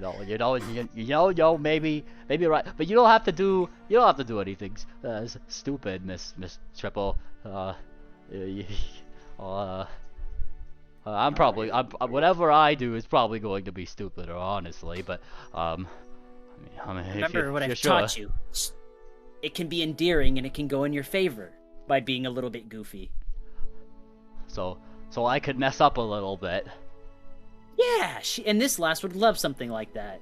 Oh. You'd get her to laugh, and getting her to laugh is good. Remember. Oh, okay. And you were do we the have hero. badge? What was that? Do we have the badge? No. Miss Fireheart, do you carry around a spare Bannermanes badge for promotions? For this Well, occasion, she I wanted the do, and she textile. swings out what looks to be a very fancy little golden badge, and she points to something on it. Made a little addition myself. And behind it, behind the sacred skeins, logo with the goose and medical needle, there, like where there is the medical needle is instead a loaf of bread, kind of goes around. And she kind of gives a little bit of a smile. Just don't tell Hamden. Perfect. Will do. All right. Well, thank you, Fireheart. You're wonderful. Very resourceful. We give that to Penguin. He looks down. Oh, you're gonna me? And he's like, Yeah. Hey, what better way to get a lass happier than to tell her her dream of becoming a Bannerman is fulfilled. Okay. Okay, but if I mess up, you're gonna have to drag me out of there. Promise me that. Look, Penguin, I got something for you. How about a fortune free of charge? And he blinks astonished. Well, I've never heard something so generous from you before, Miss Fortuna. Sure. I accept. Alright, let's see. Oh, where is it?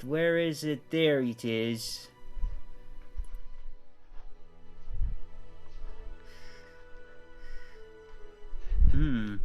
So, let's see if the result of this shit will be good or bad. Come on. Alright. You cast the results predicting the future to 30 minutes, which is perfect. And I have to roll a secret check. Ooh. All right. So for 1d20, eh? Let's see. You get an overwhelmingly wheel result. Looks like fortune is on your side, mate. He kind of blinks, like he looks at the little card. Oh, okay. Well, if you say so. I know so. New Planter pulls him up to his hooves and talons, gives him the basket, and said, "Let's not waste time before your nerves get shaky again." You've got this, Pingwing. Okay. And he takes the basket, and Gunter's in his bag. Gives him like the flipper up, just like encouraging to. Hides in, like sticks out his little beak, and he's watching. And then he heads off. With all the things. And are you guys like? You go with him, right? Yeah. Are you guys Yeah, we're gonna be there for the promotion. Yeah, it's the initiation. Fair enough. Yeah. What if we hide in the bushes until he gives out the badge? No, it's gonna be a surprise. Come on. I've got a better idea. Yo. That works too. That works. All right. Invisibility sphere behind. He takes a deep breath. He sees the casting. Whoosh. I mean, he's seen you guys the invisibility sphere before, so he's okay. And then he walks, and you guys kind of follow him up the bakery. I'm gonna put this back on screen here so you guys have the visual aid. And kind of as you guys like approach, right? It seems to be like a lull in the traffic. There's not like really anybody in. The gobos are out doing their deliveries. There's not a lot of people technically in the city right now that are just absent-mindedly buying bread, but she seems to be very casually wiping down tables. Wipe. And then she kind of like heads inside. She seems to just be on like cleaning up things and stuff like that. Okay. And he opens the front doors. And she's just cleaning, and she hears something. Oh gosh! And she sees just Pingwing, really. It's kind of there. Oh gosh! You're oh yeah. Hi! And I believe that refresh my memories. Has she actually heard Pingwing's name? Did you guys introduce her when you guys came to here last time, or did she just see him being all nervous? He just saw it being all nervous. Gotcha. And she kind of, oh, hi, I've seen you before, friend. And kind of like waves. You guys see that he's starting to get a little sweaty. Hi. Hi. My name is Pigwing. Oh gosh, hi, Mr. Pingwing. And she jumps over. Do you care if I hug you? What? He looks like astonished. Not at all. Not at all. And she's like, okay. And then she hugs. Oh gosh. Look. You're very fluffy. And like she like looks at his oh well, I gotta keep myself all nice and proper. Oh gosh, well it shows, mister. And then her eyes go fucking wide the moment she sees the little beak like poking out of his bag. What the heck is that? She like looks super excited. And Gunter pokes his head out. That's a penguin like you! That's why your name is Pingwing, isn't it? I knew it. She kind of like smiles broadly. Gosh. Oh, I'm sorry. I didn't even ask. Did you want to order something? She like looks. Well, not exactly. Well, oh yes. And she nods. Oh, gosh. Okay. And she takes out a little notepad. What'll it be? I'll have he gulps. 1 date with the very cute duck. Oh, he did it. Ooh. He did it. Just went. And he presents the little. Invisible, not silent. And he presents the little basket, and her eyes go wide. A date? With me? If that's all right, I think you're very cute, and it's just. I saw you that one time, and I've been working up the nerve for it, and he presents the basket, kind of sets it down, and wanted to present you with this duck, and shows her the badge. And then she kind of blinks. Her eyes are like wide as dinner plates. What's this? Well, Miss Duck, this means that you are officially, and kind of like pins it to her little, her apron. You are a Bannermane now, and gives her a little salute. For timeless glory, Miss Duck. For timeless glory! For timeless glory. Yeah, jump out of the invisibility Yeah. here for timeless glory. And she just like she does that like happy cry immedately. Like the moment you guys all appear, she looks, she just starts crying. Oh my gosh! And she's just, yeah, she's freaking out. She almost looks like she might faint herself. Dolan! What? Dolan, look! And like she puts a whole apron on him. Can't see anything in here. No, look, and like moves it. Oh, that's a badge. They got your application, Duck. They did. Oh my gosh. And she runs over to Pingwing and like tackles them over. Boom. Oh my gosh. And she's like literally just like hugging Otto. Like, thank you so. Oh my. Yeah. Yes. And she holds up the order thing. Yes, Mister. I didn't even say yes yet, but yes.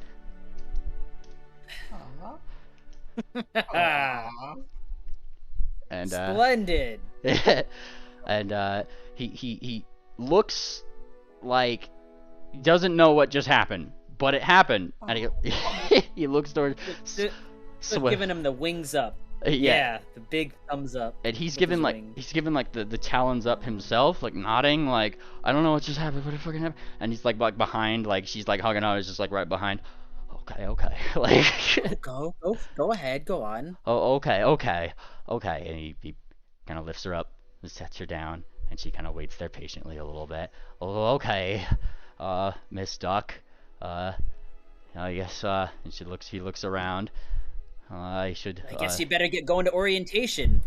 Yes. Maybe a word. Pingwing about here's the- gonna be running your orientation for you. And Maybe a word about the history and significance of the Bannermanes and the responsibilities that come with the position. Oh gosh, of course. And she says, and she does like a salute herself, and like her mane gets in her face when she does a bonk. And she says, oh, over a picnic, of course. And she smiles. I see that bread there, mister. And Pingwing just kind of like looks straight at you. I'll make sure she's caught up on it. I'm really good with history. Perfect. Go get him, lad. And I whisper, go get him, lad. And I give him a pat. Oh gosh. And of course, and she goes over to Dolan, and then she looks toward Pingwing. They gotta stay here and hold down the fort. And Gunter almost looks indignant. Huh? And he, Gunter, you get to stay here and make friends with Dolan. He says, Step brothers. yeah. And they both like kind of sit down, and Gunter does like the crossing his flippers thing, like not looking at Dolan, and Dolan's just kind of sitting there like, hello, my name is Dolan. Huh? Nice to meet you too. And then I guess that's kind of, and Duck kind of looks. Aw, look, they like each other. And she runs out with Pingwing, kind of pulls him along. Okay, I'll see you guys later. Right. Have fun, Pingwing. Oh, magnificent. That went well, just as predicted. Not to take anything away from the moment, but that was far more informal than I wanted it to be. After all, this is a new Bannermane coming into the organization. There should have been some formality to it. I would agree normally with you, Moonplanter, but I think in this situation it fits. This is a huge point in both Duck and Pingwing's life. How about we set up a meeting with Amden, and we can make it a more proper, formal occasion with him, since That he's does the main sound like stage. a great idea. Yeah, a presentation of a new Bannermane to the main stitch. That sounds appropriate. Okay, perfect. Well, I just, this was sort of I wanted to make sure he could get his chance, sort of thing. And Dolan just kind of like he's still trying to like look around Gunter. He's just like, "Are you all right?" And he keeps like, as he's like kind of going around him, he keeps turning his body so his back keeps facing away from Dolan. You don't need to mock me. Does Pollux understand what they're saying? Oh yeah, definitely. He'll probably just call laughing, I'm assuming. Oh yeah, definitely. Familiar speak, you know. Yeah. Okay. So that was that. Good job, guys. So we got the rest of the day, I guess. Yeah, well, you guys said you wanted to do something with Amden, yeah? Yeah, I guess that's to say, sorry, like after the picnic, we have a more formal thing with Amden. Same Gotcha. Duck. Gotcha. Yeah. Moonplanter would ask Dolan. I'm sorry. How much business has Duck been receiving? I thought the city of Bleakburn was being evacuated.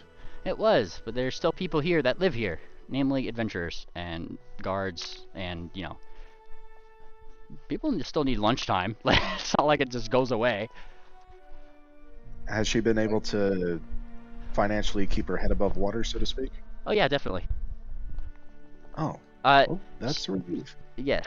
If you you know, if you, the more and more you just kind of like poke around, like the more and more you kind of I feel like actually Triple, you have underground connections, right?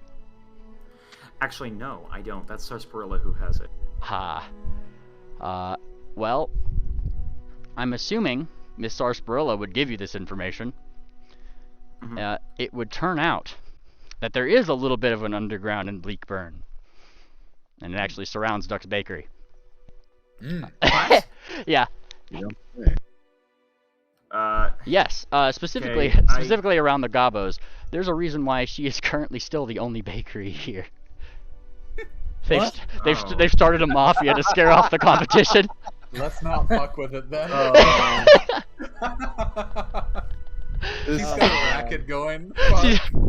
Like Duck sure as fuck doesn't know about it, but yeah, I think she's got like the Gobos are just like, she gives us food, we don't want competition. Like, Well, that answered my next question. Is she keeping her supply of flour and other ingredients flowing? oh yeah, definitely. I'll say this. I'll let the Goosey Two Shoes handle it with their Goosey Two Shoes bureaucracy. And I won't say anything.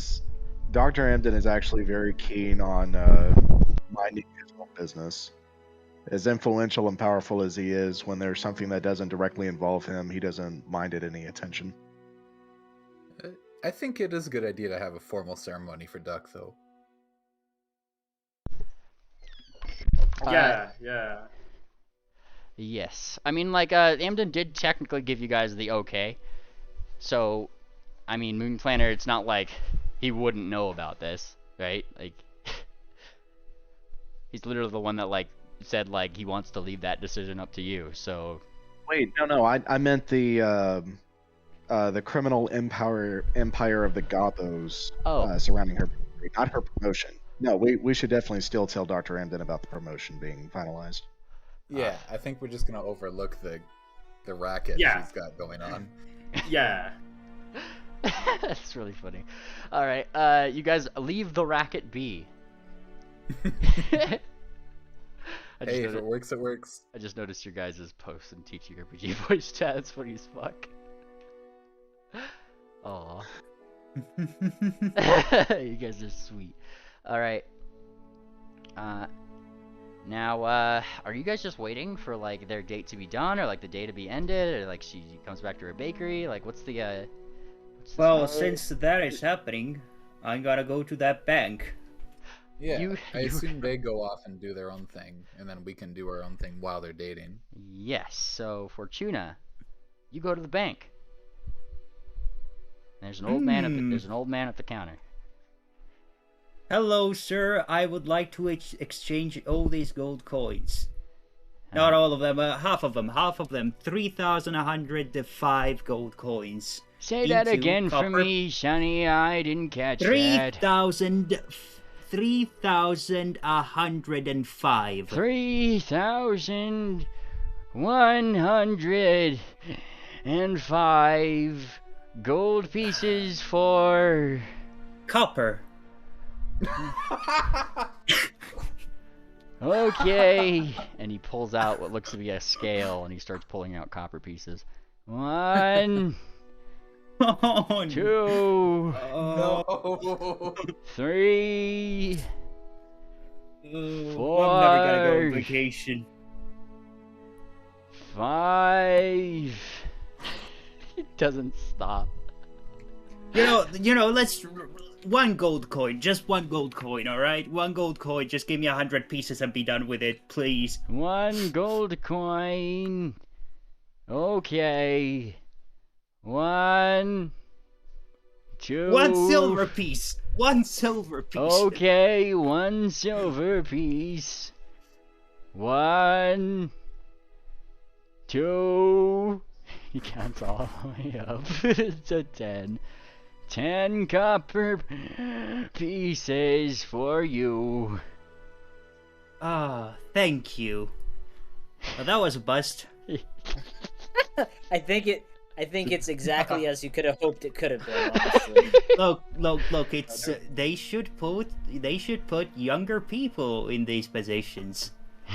I sure do love the young people, he says from the other side of the room.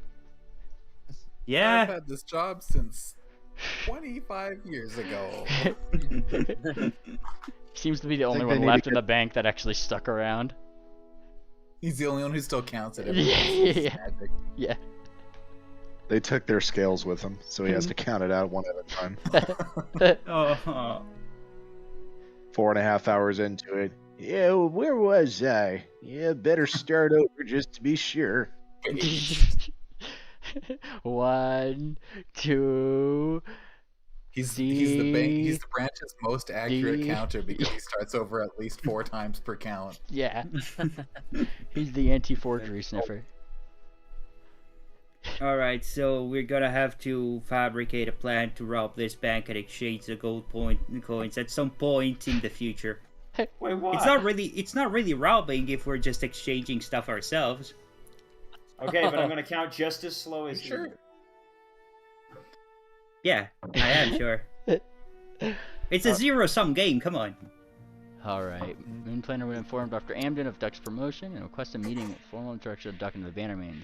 And when time is up, send an official summons to Duck. Yeah? Yeah. Awesome. So you go into Dr. Amden's office, Mr. Planter, and anybody else who's coming in that respect. I'm not sure who's going and doing what. Yeah, Swift Probably will all of go. us, huh? Yeah, I imagine. Amden's office is knocked upon. Knock, knock, knock. Knock, knock, knock. Try a third Dr. time, Amden. maybe I'll open it. No, sir, I don't think that's necessary. We arrived in the docks today. We have some information to share with you. No, I still need that third knock there, Susie. Moon Planter. Knock, knock. He knocks and doesn't stop until Dr. Amden opens the door. Alright, and then the door kind of swings open. What? Oh, Dr. Amden, you're in your Didn't office. wait. What was that? I said, oh, Dr. Oh, hold on, you guys are speaking at the same time. What? Yeah, Moon Planter just says, oh, Dr. Amden, you're in your office. Very good, sir. That's me. And he kind of nods. And he does that thing where like he puts his kind of like elbows of his claws like on the table, but it kind of slips to the side because the edge of his desk is still missing. God damn it. Don't you have make whole, sir? You could have repaired that by now. This is when I actually have to check his fucking spell list. I actually don't know if he does or not. Hang on. He's a cleric. He's a cleric. Of course he does. Make I'm whole. assuming even if he didn't have it, he would have told somebody else to do it. Well, make whole is, I guess it's mending in Pathfinder 2e, and then like it's heightened, right? Mending, Pathfinder. I need to see if this is even on the divine spell list. Shit, it is. It's on every spell list. Oh shit. There we Well, Yeah, make whole. Make hole's one of my favorite spells. And he kind of like looks down. No, because then it wouldn't match the rest of the desk. You see, and then he kind of like looks. This is all dark, and then there'd be new wood here, and that'd just piss me off more. It's just painted. Or stain it. You offering? No, sir. In fact, we're here to inform you that we finally made Duck's promotion into the Bannermanes official. And kind of like looks. Well, congratulations for Timeless Glory, and where's the little bastard? Well, He's on a date. What? I mean, she's receiving her orientation. From whom? The hippogriff, the penguin-looking hippogriff from before. Fangirl. Yeah. He's also quite a fan of her, as it turns out. And he kind of like blinks for a second. So you are having a first date in which she is introduced. You kind of like head to like claw to the head. Yep, things are back to normal, all right. All right. Actually, I understand. Moonplanner wanted to. Go ahead. I motioned. Oh, snitch. No, yeah. I said Moonplanner wanted to do the formal thing. That's what I said. Yes, I understand concerns for fraternization, but Pingwing is giving her an orientation, briefing her on the history and the importance of becoming a Bannermane. But they were taking a personal moment together due to mutual interests. But I did want to present her as a Bannermane and have a more formal introduction with her here. Should I summon her? And he kind of like thinks for a little bit, and briefly he kind of fiddles with his holy symbol, and he's looking up like, Jesus, give me strength kind of deal.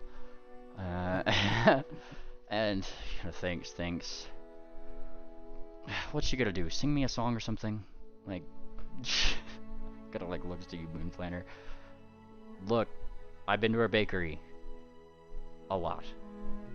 I don't think that me being overtly formal is entirely her thing.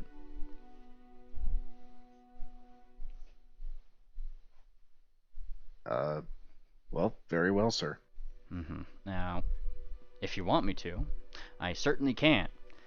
But, unfortunately, and he gestures to himself, all of this is very intimidating when I have to get on my, and he puts in quotes, main stitch voice. Quite frankly, I don't want to ruin whatever fangirl has going on.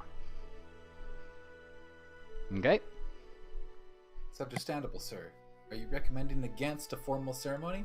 And he kind of like thinks, no. And he gives you a very fucking obvious wink. Wink, and he says wink. Understandable, sir.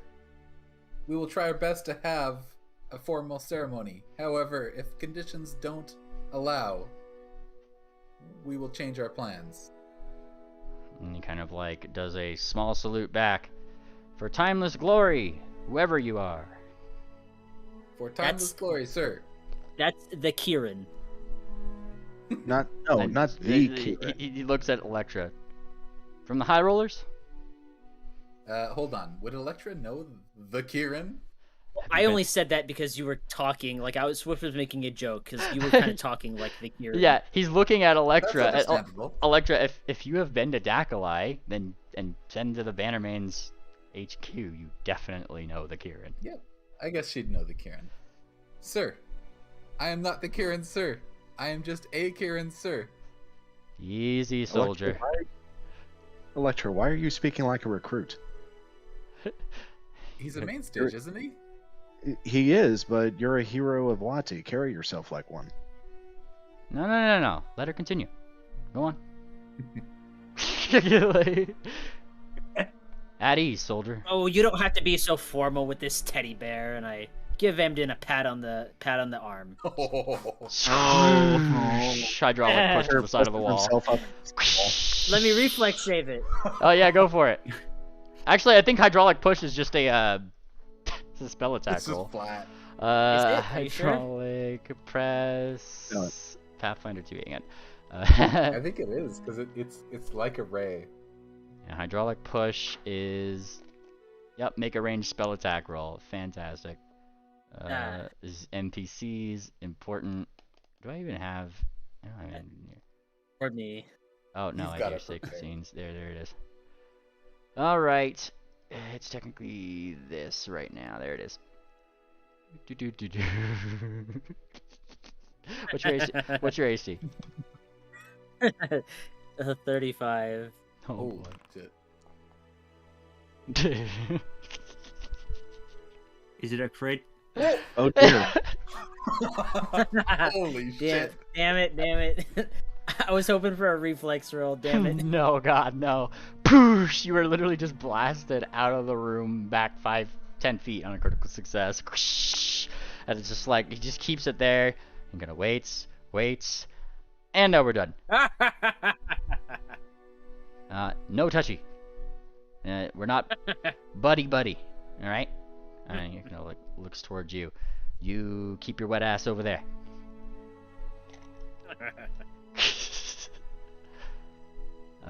Well, sir, if we're going to skip formalities with Duck's promotion, after this we intend to be traveling to Brashville to have a funeral for Ord. Will you be attending? And kind of like, gives a little bit more of like a sadder look.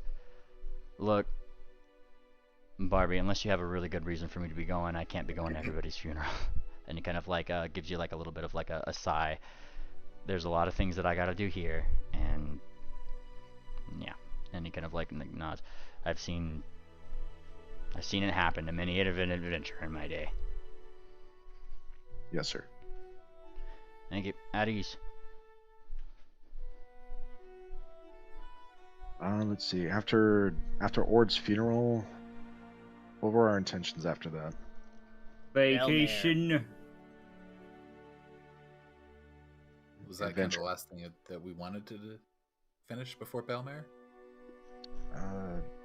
Oh yeah, we had Cheech and Chong Kobold with us. He needs to make an official apology to Bleakburn. Yeah. Is Ivory Drop still with the party? Did you, this would be up to Electra. Did you want her to come with you? I mean, if she asked Electra. No, I'm Electra asking would you. say Did you want her to come with you? yes. Then yes, she's with you. Okay. I don't want her to do anything specifically right now, but. Oh no, she's definitely not in just this room. She actually went off. She seems to be checking all of the mail drop boxes in the city, probably with Wickerwind. Mhm. Gotcha. Perfect. I was gonna say definitely with Wickerwind. Yeah, Wickerwind is kind of like Wickerwind and Ivory Drop are off. And, like she goes up to a drop box. Is this the one? Knock knock knock knock. Knock knock knock. Oh, but that's a really good one though. No, it's not my dropper. Not my dropper. Shakes her head. No. You should get one just like it. It's really nice. She kind of like looks back. You're just rubbing it in, aren't you? What? No, I just said. Oh, just rub it right in, why don't you? Yeah, where'd you drop it off? Yeah. Drop off. No, I didn't say. You didn't even ask where you. Hey, mind your horns, you! And she like, your horns like a fucking diving board. Hey. I'm sorry, that was really mean. But don't make fun of my dropper, you. You got a weird energy about you. What? And she kind of like blinks. Oh, that's right, I didn't have non-detection on. Sorry about that. And she kind of like spins. She waves her hoof, and then if you were detecting an aura, it no longer is being detected. Suspicious ruminant. What are you looking suspicious at me for? And then she takes out like a stop, like it looks like a little pocket watch. And she looks at the time, takes out her book, she starts writing things down. Dropper number 267. Not the dropper. Well, there's probably a lot more droppers in the city. And let's go see them all. There is only approximately, probably I'd say like 4 to 7 droppers in the city. But if we look hard enough, maybe we can find even more. Right. And then she kind of like nods. I catch your drift. Kind of thinks. And then she thinks more. And then she takes out her stopwatch and she writes something down. All right, onward. Yay! Prance, prance, prance. All right. All right, Triple, are you with us here? I'm not going to Dr. Amden's office. Why not? Triples. Yeah, why wouldn't you go? He's not my main Stitch. Based. I don't listen. Like that's and like frankly, I'd rather just stay as far away from as possible. I'm with Thumbtack. Oh yeah, no, Thumbtack's being a bad influence on Triple right now.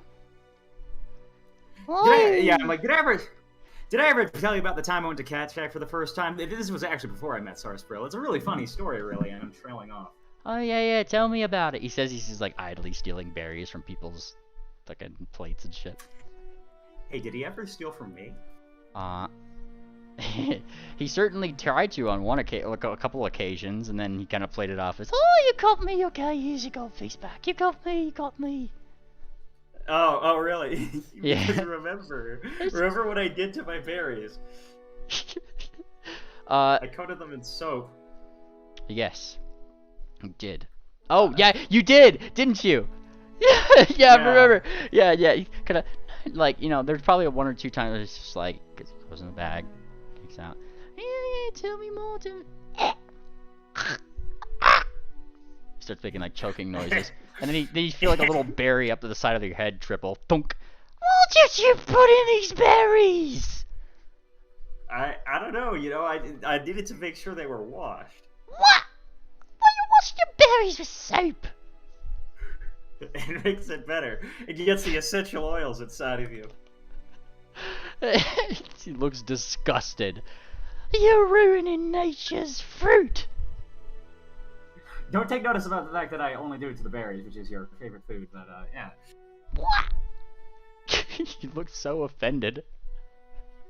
You've never seen Pushpin so fucking offended in his life. Oh yeah. Oh, by the way, we were supposed to weren't we supposed to do something? Here's the hang on, no, you're not getting away with this. Hold on. This is the exact face that Mr. Hims is making when he says, "What?" all offended like. Yeah, that's he.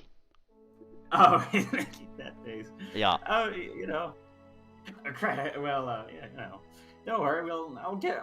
Don't worry, buddy. I'll get you something later. Preferably with your money. Let's see. So, we had to do something here, didn't we? Lagardo, did you remember what we were supposed to do? And he kind of looks like he's probably in that mind, do I remind him? Don't worry, man. I got Look, man, I just have to say sorry to people, I guess. Yeah.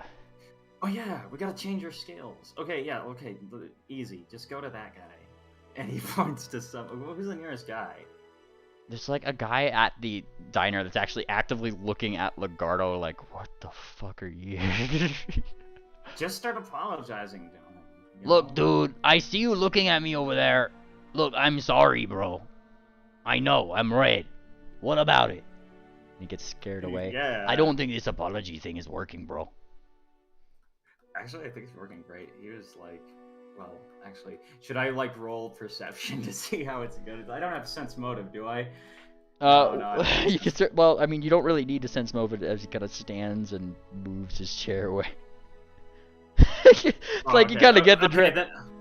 And then it just actually doesn't take too long, Triple, before you are there's a couple guards that actually come around you and your guys' table. We've been getting reports of a kobold in the city. Looks down. I think we found him. See with you. What about all these green guys? You're okay with that? And they kind of nod. They've been, well, Amden advocated for them. He kind of says. But you, are you causing trouble? And he looks down to the thing. Look, man, I just need to tell everybody I'm sorry. Okay? That's all I'm here for. Look, he can tell you. And he points to Triple. Yeah, I can confirm that. Here, I'll show him my badge. It's been so long since I've actually pulled it out. I've been used to hiding it. Pull it out. You show him the badge. Guess. Kind of like shrugs. All right. I'm watching you. Yeah. And he kind of waves his claw. Man, everybody's so scaleless around here. That's the word to use, right? I don't know. You know, Excuse me? Just don't worry about it. He kind of shakes his head. Oh, by the way, I'm sorry. He says to the guards as they like walk away. See, I did. Yeah. Okay. Okay. we gotta get through the town. We gotta. That's what we're doing. We gotta get to the town. Go to places, and we gotta do this. Sorry. What was my planner gonna say? Yep. That's what Triple's doing. Triple's taking the fucking Lagarto around and telling everybody he's sorry in probably a much similar way to what just happened. Like, yeah, this is weird. I can't. This is, man. I feel for him, but at the same time, he does have to say sorry. It's not like I didn't think he did nothing wrong, but still. Yeah. The more and more he says sorry, the more and more he just kind of like like rolls his eye, like it's just something he has to do now. For Miss Cafe kind of deal. Like it's just a job, man. I gotta do it for the job. Hopefully Miss Cafe pays more.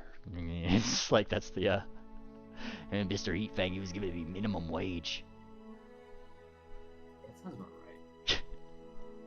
Said, why do I need you when I have another inventor, some stupid griffin named Gyro? Oh yeah. Sarsaparilla like with him right now. Oh yeah, Sarsaparilla is probably what's making him a little bit more comfortable in the whole situation, as they could just literally talk about wrenches and shit. Pretty much, yeah. Alright. And Tangent, what are you doing? Where are we? Bleakburn. Tangent. Tangent! She's here! You made it. Did you feed your cats? No. Oh. Okay. We're on Criminal. Tangent. We're Yeah, on it turns Criminal. No. We are in Bleakburn. You're in Bleakburn. And in my office, still, says Amden, as you're the last one in his office, Tangent. Oh. Yeah, oh. Tangent says, I've got some plans for helping out the needy when we're not busy, and Triple requested a consultation. So he might come with me. That is perhaps the smartest thing I've ever heard you say. Do tell. Oh, he wanted to know more about the Sun King and Sun Queen. Hmm. I was going to get him some literature. I'm sure that you can help him with that. Pat. What, do you expect me to do it? No. Okay. Wait, I don't even know who you worship. Tangent, yes. He worshipped. She was making a very bad joke, Dr. Endon. Of course she knows you worship. No. Let her go on. Oh, yeah? Come on. I forget the name of non-copyright Twilight. The author. And it's actually Sheila. Sheila's her. No. And It's actually Luminance. she's more like Fausticorn instead of Twilight. Oh. Jesus Christ. I love how your friend Moonplaner likes to mansplain for you, Tangent. What's It's- mansplaining? Oh my It's god, less- get out of my office. It's less Italian speaking and more reassuring my coworker. But anyway, Dr. Amden, there are two more things. Since our payday in Wati, I've decided to fund a library, and I'll be doing that in the near future. It will be focusing on gathering intelligence regarding the natural resources around Bleakburn, and particularly those that have medicinal uses. Oh my god, it's time for the bioluminescent plants. No, And dear speaking God in of- heaven, you got yourself a girlfriend. And he looks at, like, Tangent. You guys on this library quest together? Need more glowing plants? No, sir, not exactly. But the glowing plants, I do want to make that our first project, and we did find an interesting trinket inside the ziggurat in Wati. Tangent, show him the token with the bioluminescent plants on it. Oh, I took that, did I? Okay, I pulled that out of my inventory and show him the idol. You show him the idol. What was the name of that thing again? I know it off the top of my head. Hang on. Can you roll it, chat? Yeah, it should be in her inventory. Uh, Oh, I got it. Bonk. Well, There it is. Yeah. And he kind of looks at it. Oh. Yeah, okay. Play money, I guess, Tangent. She kind of looks at it, picks it up. Looks around. It's like, okay, what do you want me to do about it? we could wait. You are worshiping the god of literature. I mean, if we're starting a library, we could use some foundational texts. Foundational Wow. text. And he kind of like blinks. Look, if you're starting a library, go start your library. I'm sure that the one in the Diamond District probably has a wing open with your name on it. Not your name, Tangent, his name. Because your name would probably not suit well with the grand respect of history. No offense, Barbie. What is that supposed to mean? Don't worry about it. Don't think about it too hard. I know it's probably an easy thing for you. Pat, pat, pat, pat, pat. Go on, go start your library, kids. Yes, We will sir. have a great library, sir. Yeah, we're gonna have a great library that focuses on medicinal natural remedies and history. It's gonna be great. You're gonna have a great library with blackjack and hookers. I'm sure of it. Go start your library. We will, sir. We should have some scrolls for basic healing for people to read.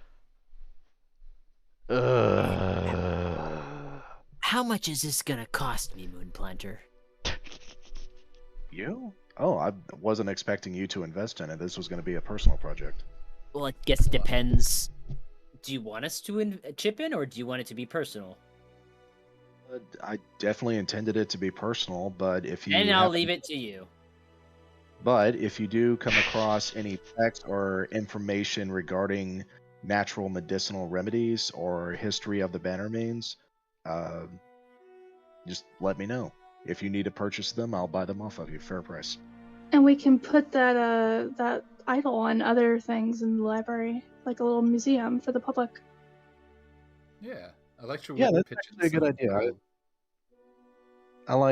I like libraries with museum style items. I forget what that's called. Exhibit? Places where you show stuff off at a museum. I forget the word. Exhibit. Yeah, usually Exhibit. local works of art, but we can work that in.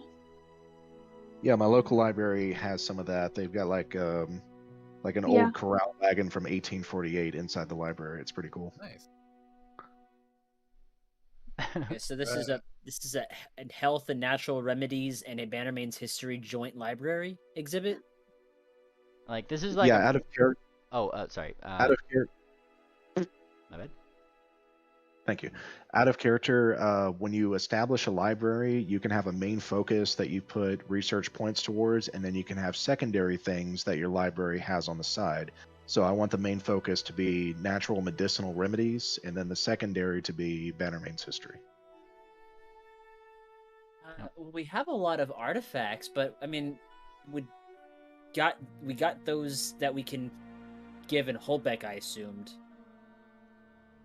Where they were gonna unless you want to start with something else, because we got a lot of really good artifacts. Yeah, I think the original goal was to use those artifacts for some extra gold. Yes. Okay. Just making sure. But yeah, having them set up here in Bleakburn would be pretty cool. Would y'all You know be what? willing to purchase them for the sake of a historical preservation library? No. Didn't think so. But you know what? You know what we can do, Moon Planner? That will make this a very personal. Put a very personal touch on this. What's that? Buy them from you? Swift reaches into his bag of holding, and he pulls out a sword. We could put this in there. Oh, this is This is Ord's sword.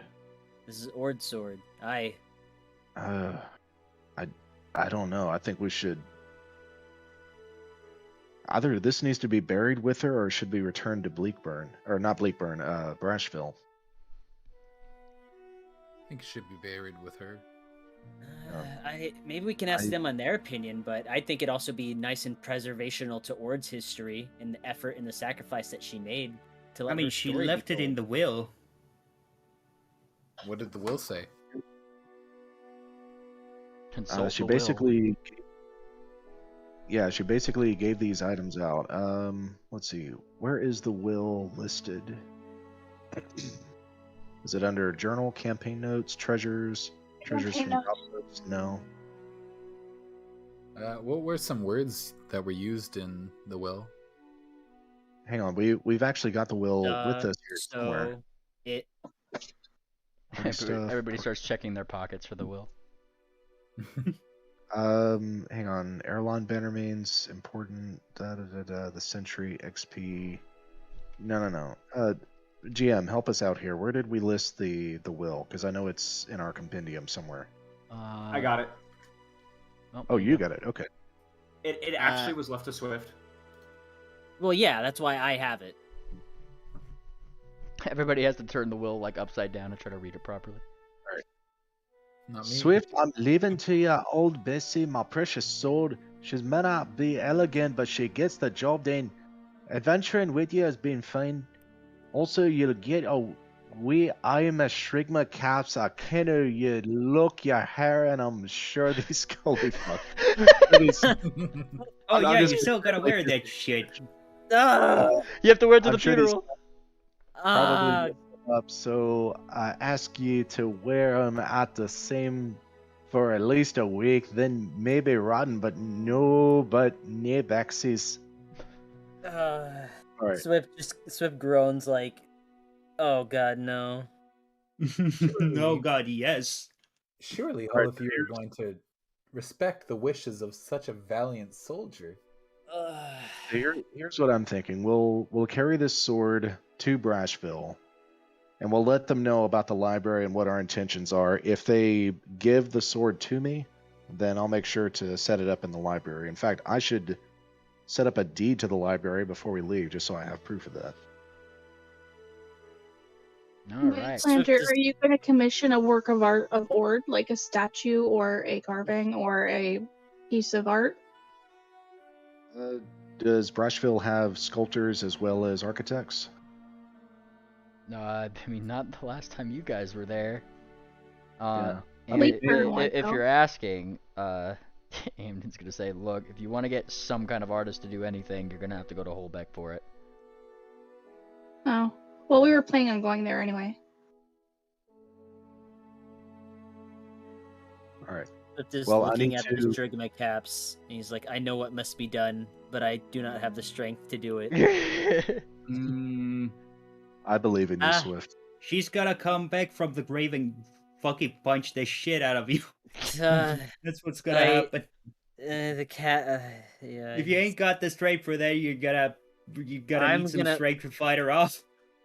Swift just sighs and he gets quiet and he puts his hat in his bag and he puts one of the Strigma, the rotten, grimy Strigma caps right over his goddamn mane. Oh, Bluebell, Got- that suits you so perfectly. Oh my! You're free to give me Oh. another hydraulic push. Oh, sir. no, I It's would all over the never. tuxedo. I would never in my life. I ruin flap this my moment. wings really hard. I flap my wings really hard to mess up all the paperwork on his desk. You do so. And he smiles. Joke's on you. I'm not retarded. Now get out of my office. Fucking smelly ass.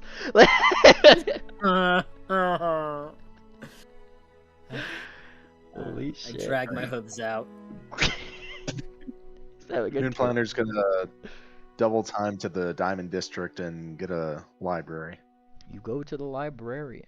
And coincidentally enough, they have I mean, there's open shelves in the library. It's not like everybody and their moms has like a billion printing presses. Like, it's a library. You put knowledge into it. You really just have to like register with the librarian, realistically, with a good reason. And what you're doing is a perfectly valid reason. Right. I wanna... How much capital do I need to put into the library? And she kind of like glasses down. Look, hon, so long as you're bringing in things and you're not just taking up space with children's books, you're fine. What's wrong with children's books? Well, they don't have much scientific value. She like looks at Tangent. And then just like looks back. Is this your kid or something? Is she special? Yes, I, a cat, am the offspring of a bat pony. Is she adopted? I could understand if she's adopted. She is a hero of Wati. As a matter of... She looks at Tangent, who's probably like playing with something on the desk, a little dingy button. Ding, ding, ding. As a matter of fact, if she were not with us, we wouldn't have been able to secure Heat Fang. And he takes out the head and puts it on the table. The wing is yours. I don't need to know anything else. As a matter of fact, I think this trophy with this plaque would look perfect right above the mantle. Fair enough. Yeah, she doesn't question you anymore. You pulled out a fucking dragon's head. There's a weird fucking cat model like in the fucking library. Looks like grandmother thing. Oh boy. Wake motherfucker. So you guys have a place to do start your research. I might need to look at the rules for libraries a little bit more in depth, but yes. Yeah, I think we can do that between sessions. Do I get a deed or a letter saying that I own a section of library so that way I can prove I'm actually gathering research and whatnot? You get a library card and several others to distribute amongst your friends. Da, da, da, da, da, da. All right. Everybody gets a library card. And I know in the school that's already established, Moonplanter before worked on a research paper. And he submitted it there. He's going to request the librarian to retrieve it and bring it to his library. And she looks like she's about to say, "Look, son, it's not my job." And then like Tangent does some stupid shit, probably sitting on a pillar again or on the top of the bookshelves. Okay, I'll do it. And she goes to do it. Thank you very much. I intend to make this a bastion of knowledge that will bring honor to Bleakburn, so I appreciate any assistance you offer. Uh-huh. She goes out, fucking mumbling. Alright. Can I hire researchers to begin working on knowledge of the local flora and fauna? Probably, yes, but I will have to look up gold costs of that at a later date. But yes, probably. Between sessions? Yeah, between sessions. Okay. I have a question. What's up? Would I be able to find somebody who knows the spell teleport to learn? In here? No. Okay. Like, not even Pingwing technically knows. Pingwing knows the ritual to do teleportation circle, but like not teleport, yeah. That's no is an answer. I completely accept that. And I believe kind of thing. Triple, you said you wanted to check on Pingwing? Yeah, I want to do the thing. I want to like go near it with my buds and go like do the like thumbs up. You're doing great. Yeah, and he's actually on a date in the park. Down. Yeah, yeah. We're not gonna be. Well, we're not gonna like annoy him, but we're like gonna pass through. They better not speak up. I'm gonna pass through and just kind of go like, yeah, you're doing great. Yeah, like the there's like a meme of the guy like thumbs up, like yeah. Pretty much y'all. And you guys kind of pass, and like when you guys do pass, it's from a distance, but oh my god, like Duck is like singing and like clapping, and she's like looking up, like super impressed at all the little minor prestidigitations and illusions that Pingwing's kind of doing on the date. And he seems to be kind of getting his history lesson in that way, because might be assumed that Duck is a visual learner, so he's like putting on little illusions and things, like maybe historical events, examples of different Bannermanes salutes and that kind of thing. Yeah. Like asking her maybe like what her role would be in helping, and like solidifying, you hear her singing and then nodding. Oh, yeah. If you do that, it makes everybody feel good. It's like, huh, really? Yes. You. And he smiles as you guys go walk by. A bona fide bard. Wow, bona fide. What does that mean? Great. Wow. It's like kind of the aesthetic. Are we still traveling together? I mean, you guys are just kind of doing business around town, whatever needs to be done. Okay, I want to go over to the church and help feed the needy and maybe take donations for the library. Nice. Give me a diplomacy check. Actually, Oh. don't give me a diplomacy check. Do you have the make income macro on your bar? Do I have what? The income macro on your bar. Yeah, I do. All right, roll that for me if you can, and do it for a day at your level. Good on you, Tangent. What skill are you to be using for that? I don't see it under utility. Where is it at? It's not a utility thing. It's go to the compendium, look up macro, and there's one called action macro. Oh, no, not action macro. Sorry. That would be PF2E macros. And if you click that, there's one called earn income. Just drag that to your bottom bar and click it, and it'll give you a fancy menu and everything.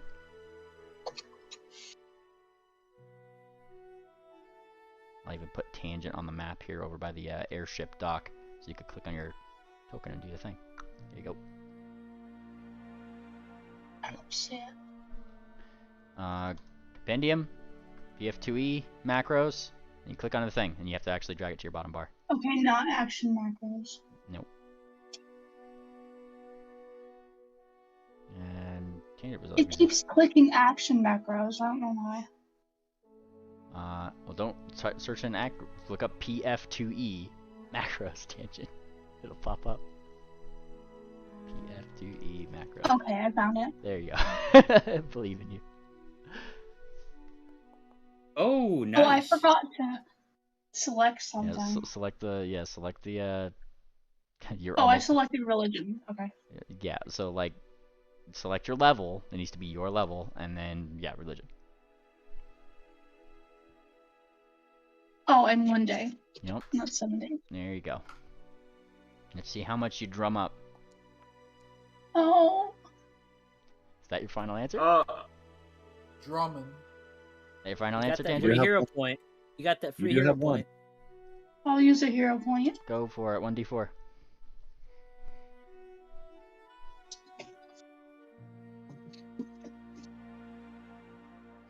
Tangent, you still with us, bud? Where's the 1d4? 1d4, Tangent. Give her a second. There we go. All right, you get your reroll. Go for it. You can do it, Tangent. We believe in you. I believe. Oh my god. Aw, Darn. Now, that still, teased a 15.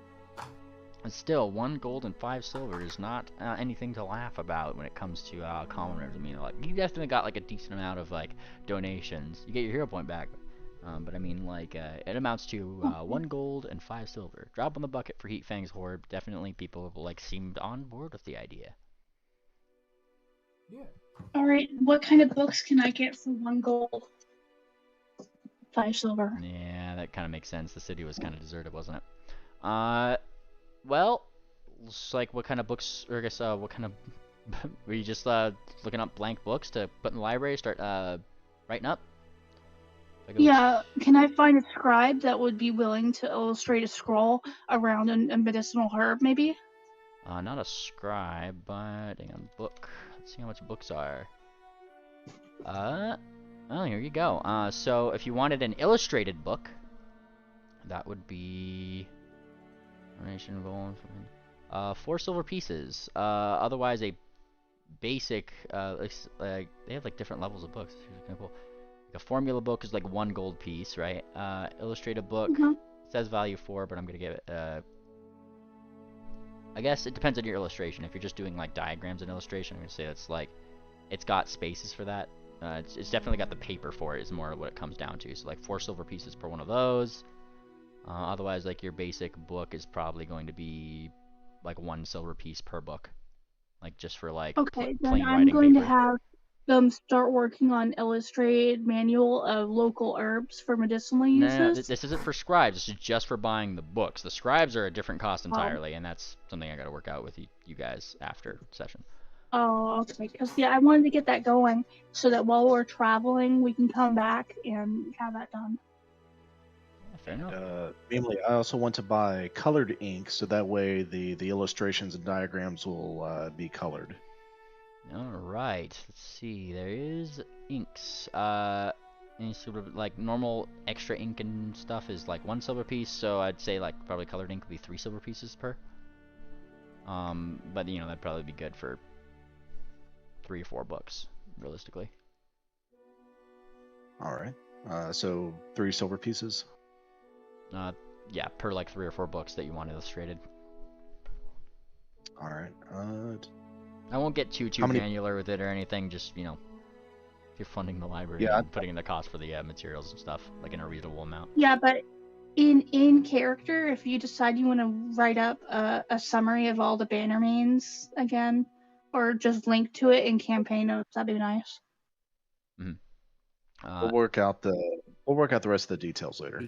You guys are pretty much getting them their starter materials with that 1 gold and 5 silver, that tangent probably drummed up with the thing, and that's enough of the if they need more, they're probably going to ask you, hey, we need more money to venture this thing. I think eventually I'll just forward some cash to like an account here in Bleakburn, and that'll be used to fund the library periodically. Fantastic.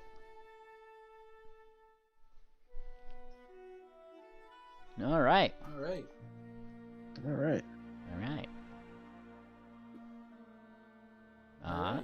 You guys Any just... other business in Bleakburn for anybody? Yeah, how much downtime are we getting? Is that our day? Or... I'd allow like 3 or 4 days of downtime realistically here. Just Okay.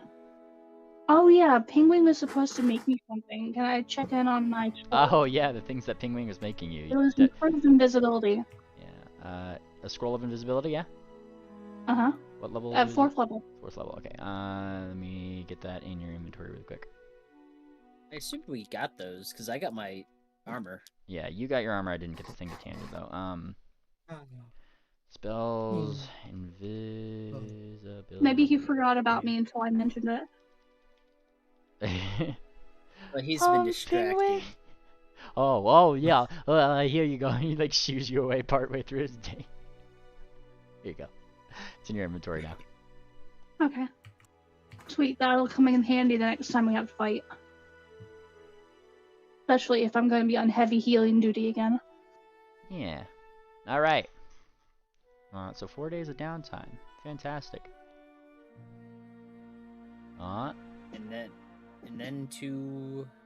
Yep. And then we go back to, let's see, a Theon map. Let's bring you all back here. Mm-hmm. To Brashville, yeah? Golf and dance. Off and dance. There we go. Just fucking going to Brashville. Woot toot! All aboard the train to Brashville. Let me pull up the map. View scene.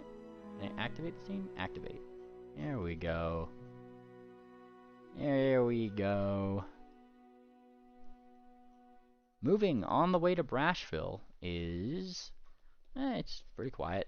Not really Did a you lot. leave me in Blakeburn? I can't believe this. I didn't leave you in Bleakburn. Wait, Tangent, you're in Bleakburn. Why are you in Bleakburn? Pull the scene. Okay. That's because maybe her token is still there. No, I got you. Pulled up. Alright. And you guys kind of like come to a land. Now, I mean, compared to the last time you were here, all the buildings look different now. Go figure. They've definitely been at work rebuilding things. That is for damn sure. And like, I mean, as you guys land, you kind of hear some more like crack, crack. They seem to be generally probably roughhousing in the middle of this city, in the middle of the town with. Yeah, you can see him from here. Chauffeur. Oh, it's good that he's here. Mm. All right. Sarsaparillo's not here. What's our main stitch's name in Brashville? Bradley Fastener. Is that real? Yes, Bradley Yes. Fastener is the name of the Brad Fastener. It's like the Bradley Fastener. Okay. Yep. Oh wait, that wasn't supposed to be posted. Oh well, yeah, I can leave it there. Namely, Alright. delete it so we don't see it. No, don't delete. Wait, what Uh-oh. happened to the song? What was That's that? okay. Oh The song shit. got deleted. Ah, damn it. I'm sorry, Moon Planner. Hang on. Do I Just push okay, up. Just thank- push the up arrow. Yeah. It's fine. It's fine. I had it still saved in my copy paste. I didn't lose it. Based. Okay. Yeah. I mean, it seems like Bradley Fastener and some of the Bannermanes are like literally just fucking wrestling with the dragon in the middle of town, who is flailing and like everybody is just kind of like over here, and they kind of give you like a wave. Morning, like.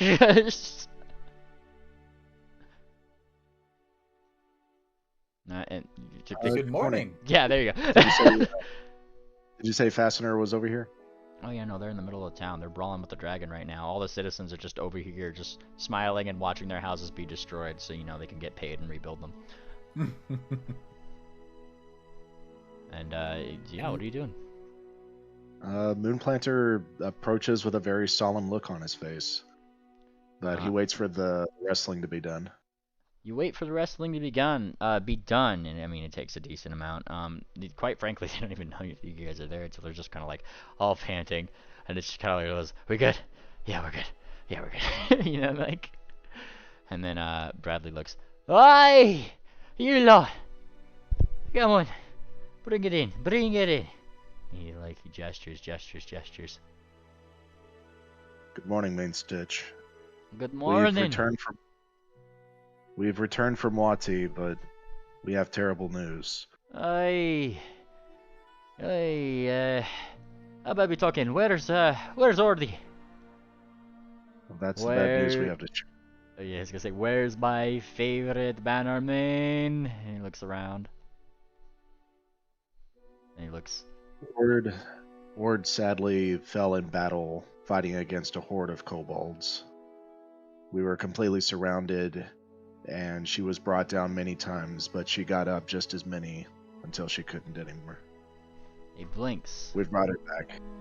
Yeah, he blinks, and chauffeur kind of rolls onto his belly a little bit, and they kind of like look. Hey, you said she went down fighting? Yeah? Oh yes. As hard as you could fight. Thumps his chest a little bit.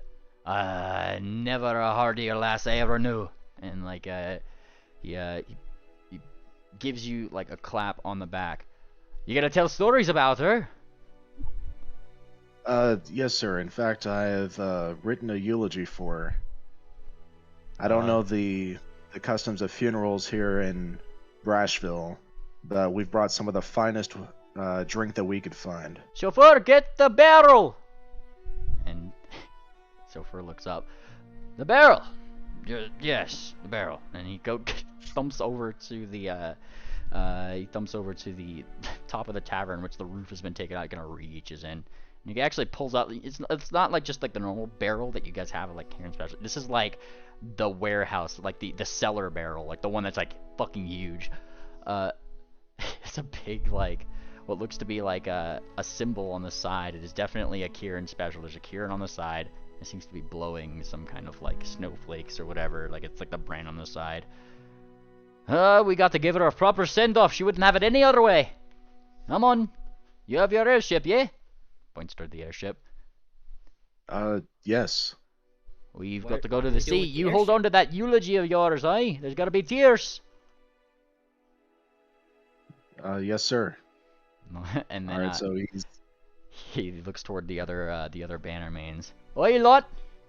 Ord's no longer with us. And they all go, like, they all start muttering, like, back, like, you know, like, oh, shit, Ord. It's just like, I don't look so sour. And he looks around. She went out like any one of us would have wanted to go out. Hardy to the end. Thumps his chest again. Through and through. Come on. And you. back a barrel.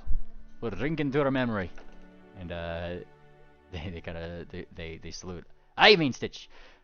And they all make a procession up to And the your the title's up Swift. And What? goes, do you still have one of those Shrigma caps? Yeah, Swift, because I think it's probably just still not been a full week of down, like a full week yet. So I'm still wearing one, and I will hand a second one to Tangent. big. Oh yeah, she will wear it in memory of Ord. And I've got one more if anyone wants it. Moonplanter here would absolutely love to wear one. In honor of Ord. Aye, in honor of Horde, and I'll give you the third Shrigma cap. Shrigma caps are put on. The ride that you guys go on, Captain, you think you can make this one exception? Thanks. Don't tell Golden Port about it. Don't tell Golden Port what? What? Aye, that's the spirit. And he goes over here, and you guys pretty much spend the time sailing down to the sea, the ocean, wherein you know, the ship lights down and you guys start boarding.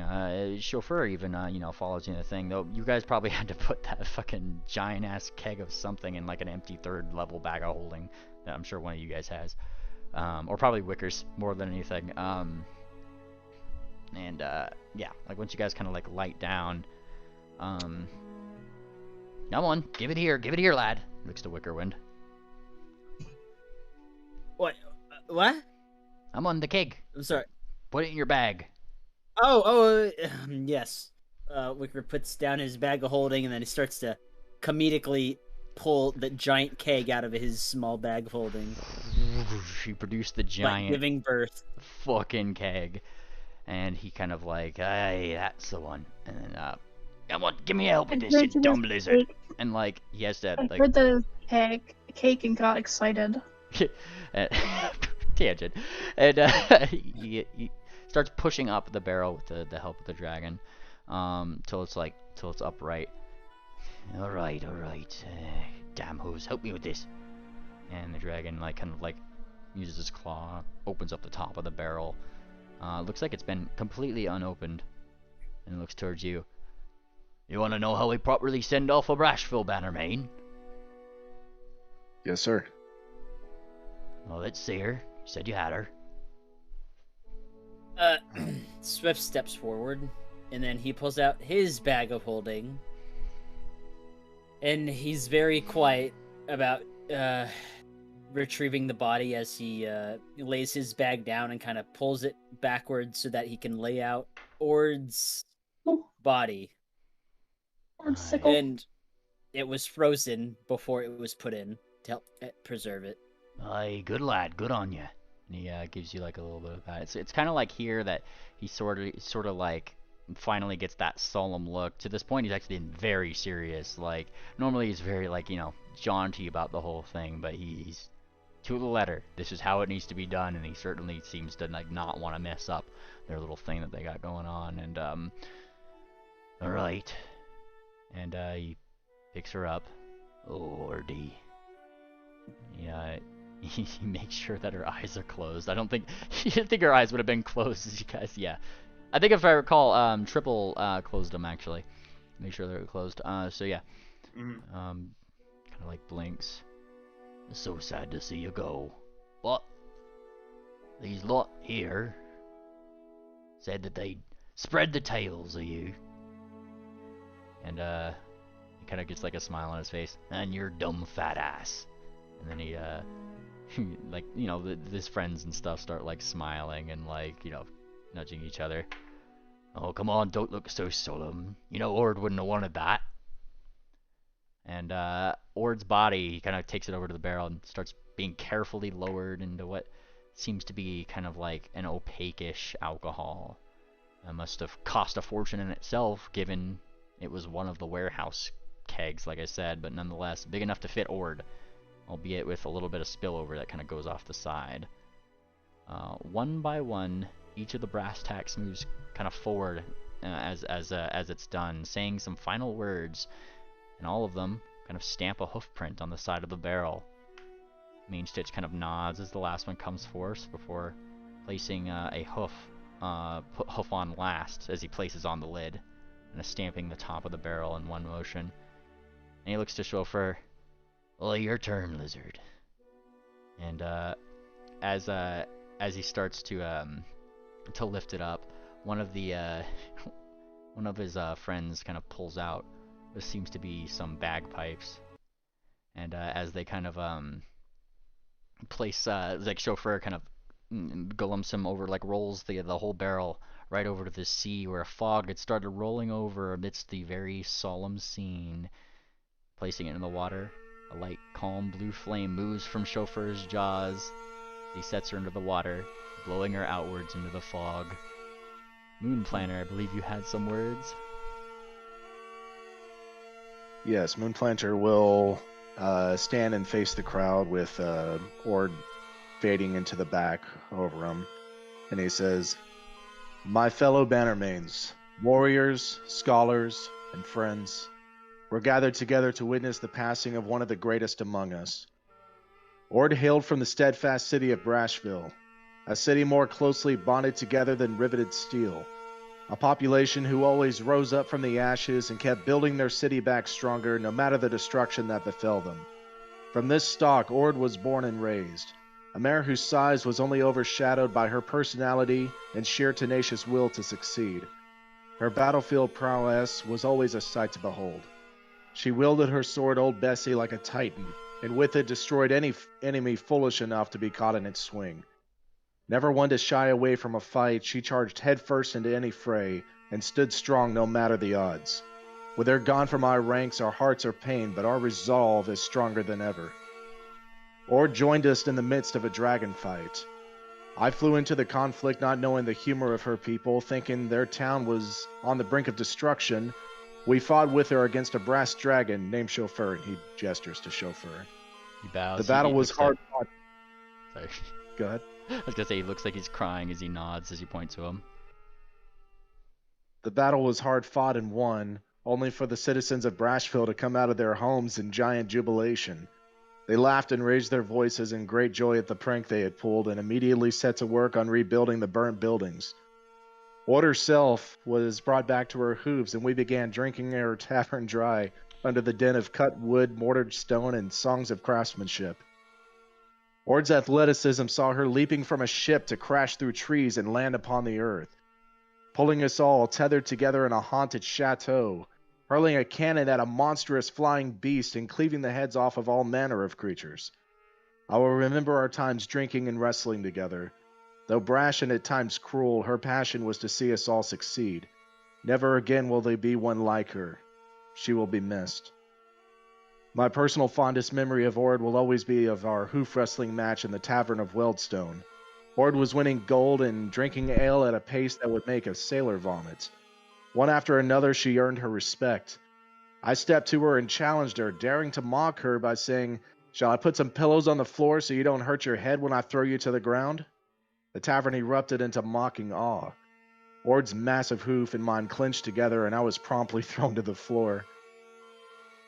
And he takes a moment to kind of fight back tears, and he says, "That was only the second table Ord had broken that night." As my shoulder writhed in pain, I could barely recall her looking down over me and saying, "Whoa, whoa, yeah." Nice. And The time we... Oh, sorry. I just one more paragraph and then I'll be done. The time we spent together at night, drinking and talking of home, led to some personal shares. Old Bessie's hilt is crafted from the wood of a towering redwood tree. A tree that's long-lived and grows to heights no other tree can match. With this seed, and he pulls a seed out of his bag of holding, I pray to the Moon Princess that its roots grow deep and its branches high. Let it stand centuries from now as a reminder that our champion Ord stood tall and never swayed from the side of her Bannermanes. Her companionship is a tribute to our history, and she will not be forgotten. And then he digs out a hole in the ground with plenty of room around it, buries the seed, and stomps it. Nice. Hey, Mare. Amen. And as mare. as you A start mare. as you start stomping it into the ground and properly planting it, it's just clear that you have drawn some tears from the Bannermanes in the back. The main stitch seems to kind of be holding it together in one. It looks like the bagpipe player is both turning blue in the face and also probably tearing up a little bit. As his song comes to the end and you hear him take a deep breath. That was so beautiful. And That took one day of practice to actually record that shit. that was actually Anon. Oh, that was you? Yeah. I bought Nice bagpipes a few days ago. It's a really fucking shitty set, but so yeah. Nice job, dude. Hang on, I just gotta post this video because TJ actually did this shit after hearing that recording. I do want to give I Moon just Planner. saw this earlier today. I do want to give you a hero point for that, Mr. Moon Planner. Wonderful eulogy. Thank you. Wonderful performance. And as the barrel of Ord strolls out in the distance, everybody just kind of watches and then looks to each other. And Mr. Fastener kind of smiles. Aye. So when we getting drunk? Now, Yeah. Right now, sir. Mhm. Should we build? We should build a bonfire. Eddie, chauffeur kind of pats his chest. I'll light it. Yeah, Yeah. let's get those trees cut down. We'll You stack do the it, Shofi. we'll stack the bling and And, build a ring of stones around it. you say that, and he kind of like he smiles, and then he like double takes. Like do I know you? Never mind. Like, It's okay. Yeah. I heard your parents say that. Yeah. He's don't ever call me that again. Like shh. Electra looks back at him. I will, and you'll like it. She says playfully. Are we popping the cork on the Kieran special first or the brew? I just pop them both. Yeah, am. we're gonna drink them both. All right. I play Ord's hype theme one last time. Oh, don't. Oh. yes. This is the party Hey. music. Uh, As you guys start I jaunting miss around, this music. as you guys start jaunting around the the camp, I'm sure like this is what everybody's dancing to, specifically because the bagpipe man, he's there. Really brings back some memories. Memories of Yeah. fat asses, memories of better times, memories of I koboldless times, probably. liked when she beat the shit out of Sharon Triple in the cave. Yeah, that was pretty funny. She was just What mad kind and of she rule do started I make to get smacking him drunk? around. What kind of roll do you make to get drunk? You drink. You don't roll, you drink. Really, What's up? Well, there we go then. Where's if you're putting this song as her last theme, have you heard this from the same where you got this song from? Oh, this was Ord's I hype think theme this for would be battle. more- Oh, I see. Yeah. wait? Where's there we go? This is what I needed. Oh, there we go. I think You it's- never quite felt your balls were safe around the lass. Uses alcohol. Yeah, use your alcohol. You guys partake in the entire barrel of Kieran's special. Quite frankly, you probably they probably asked for more by the end of it, but you know that's up to you guys. If you There's guys want- more. Oh yeah, if you guys are definitely preparing that, it's that'll be a thing. Oh, not that one. Hey, it's a Shrikma music. Shrigma. Oh no, Right. actually, you know what? Shrigma music, because you guys are just really. It's actually a really good drunk theme, and also you guys are wearing the Shrigma caps. Heck yeah. Electra would absolutely donate one of the barrels, and she would donate more if people asked for more. They're all for this occasion. All for this occasion. Yeah, like this is a bunch of Antians. Like almost everybody in the Brashville Okay. Bannermanes is like an Antian, except for Gyro. So You know what? She's gonna take all 4 barrels out, place them down, and yep. Yeah, That's it. it's partook. You have you used your Kieran special barrels. As party into the night, and chauffeur probably accidentally bumps into you guys several times, cracks some trees. Tangent's probably needed, but she's also drunk when she heals you. It's kind of good that it's probably magical healing, honestly. Like, you probably don't trust her with the suture needle at this current point in time. Like, Tangent, I would imagine would probably come up to you guys like really drunk at some point, being like, I could fix that. like Man, Tangent's here. Tangent, what'd you do Tangent. Yeah, would you do that, Tangent? I don't want to speak for you. Yeah. Yeah. I much still have my spell list from Heatfang, which is full of heals. Yeah. How much does Tangent drink? I don't know, like 5 cups. That's a lot. That's a decent amount. Tangent lit. Tangent, Tangent's partying. Tangent, you literally get lit. Like, quite literally, by the end of the night, like, at some point, a save would have been failed. Tangent looks like a Kieran. What? All right. This is Kieran special. Everybody pretty much, like, starts looking like Kieran's by the end of the night.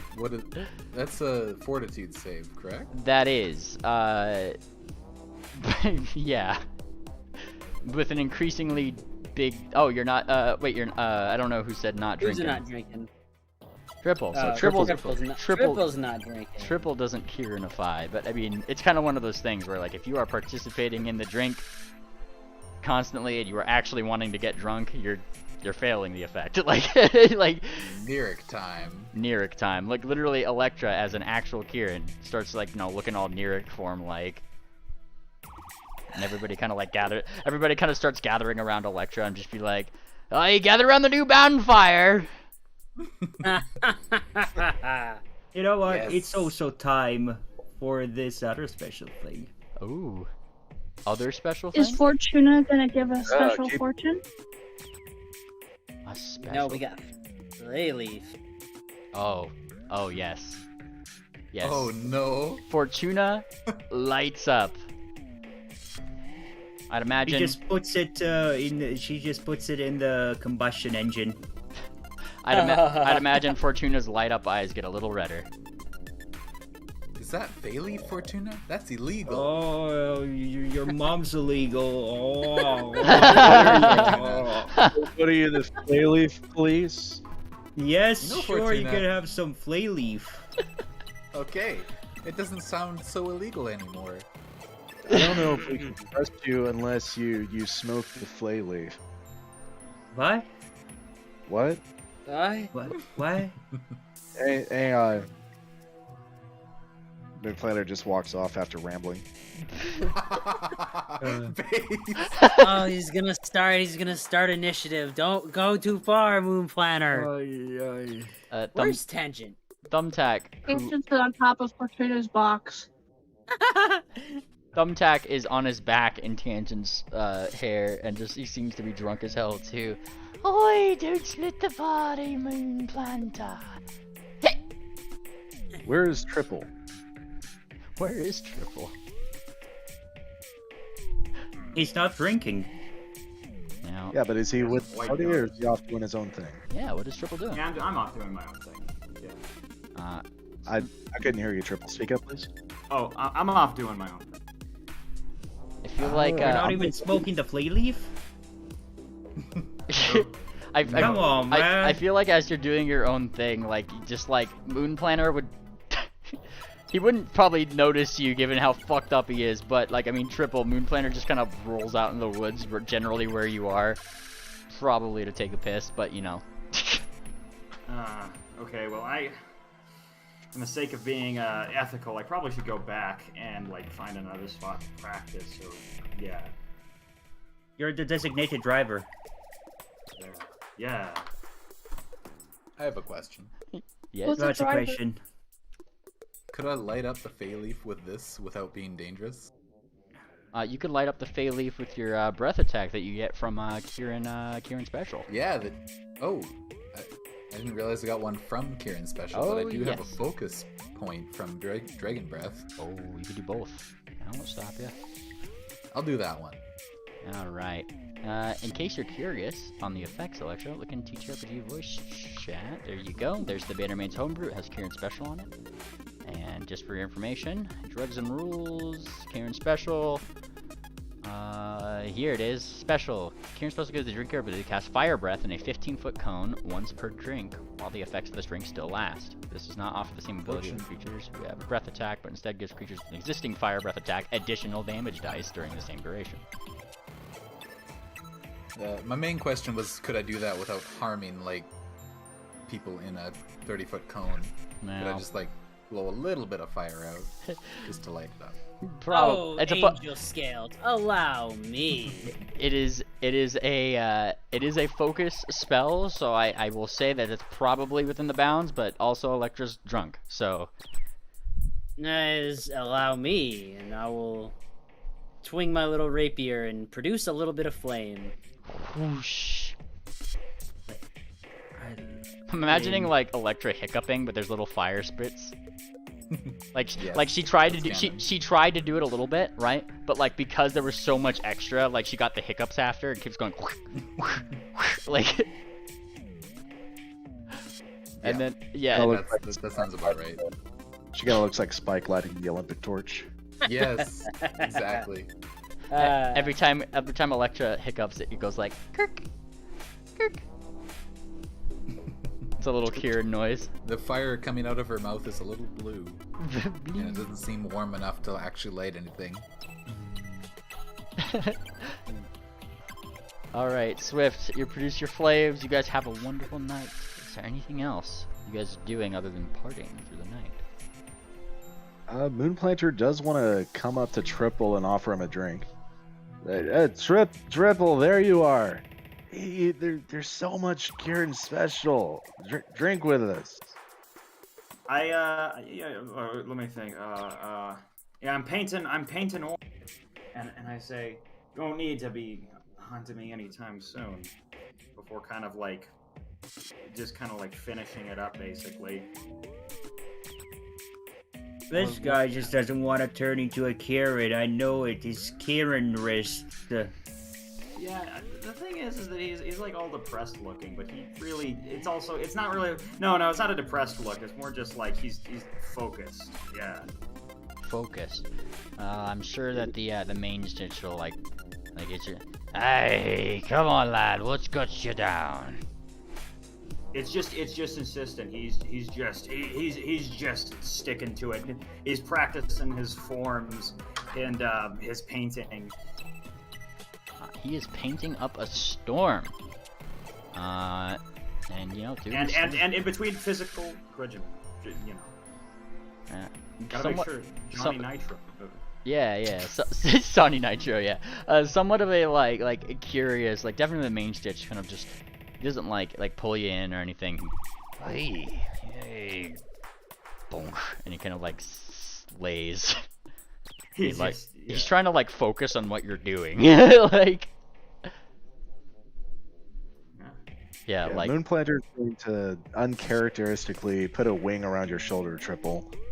And he's going to lean a little uncomfortably close, but not too much. And he's going to say, "Listen, Triple, I know you generally only open up to Sarsaparilla because to know each other it makes sense, but we fought together, we break bread together, we watch over each other, it's sleeping at night, and the point I'm making is there's trust between you and me, and you've been acting differently since Wati, and I'm wondering, you know, is something bothering you? You're not telling everybody else, because we've been watching and noticing, and you're not acting the same way you used to be. What's going on?"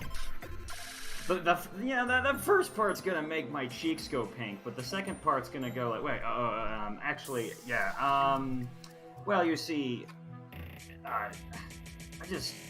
did you ever read the part that she left for me?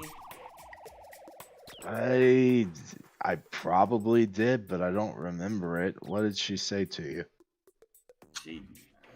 She said to just, well, I guess you could just say to stallion up. And that's what I'm gonna do in her memory. Well, this is the first step, lad. And the main stitch gives you a ord-sized tankard. What's Lagardo doing here? Oh, yeah. Please tell me he's still with me. You know what? Give me a high or low. Hi. All right, let's see. Bruh. He's definitely still with you. Okay, Lagardo's a worker, and we got. Actually, he might just be drinking. I might just give it to him. And Ricardo would say like, "No, man, if Ord told you to, whoever that Ord told you to man up. Here, this is the whole mug of testicles right here, bro."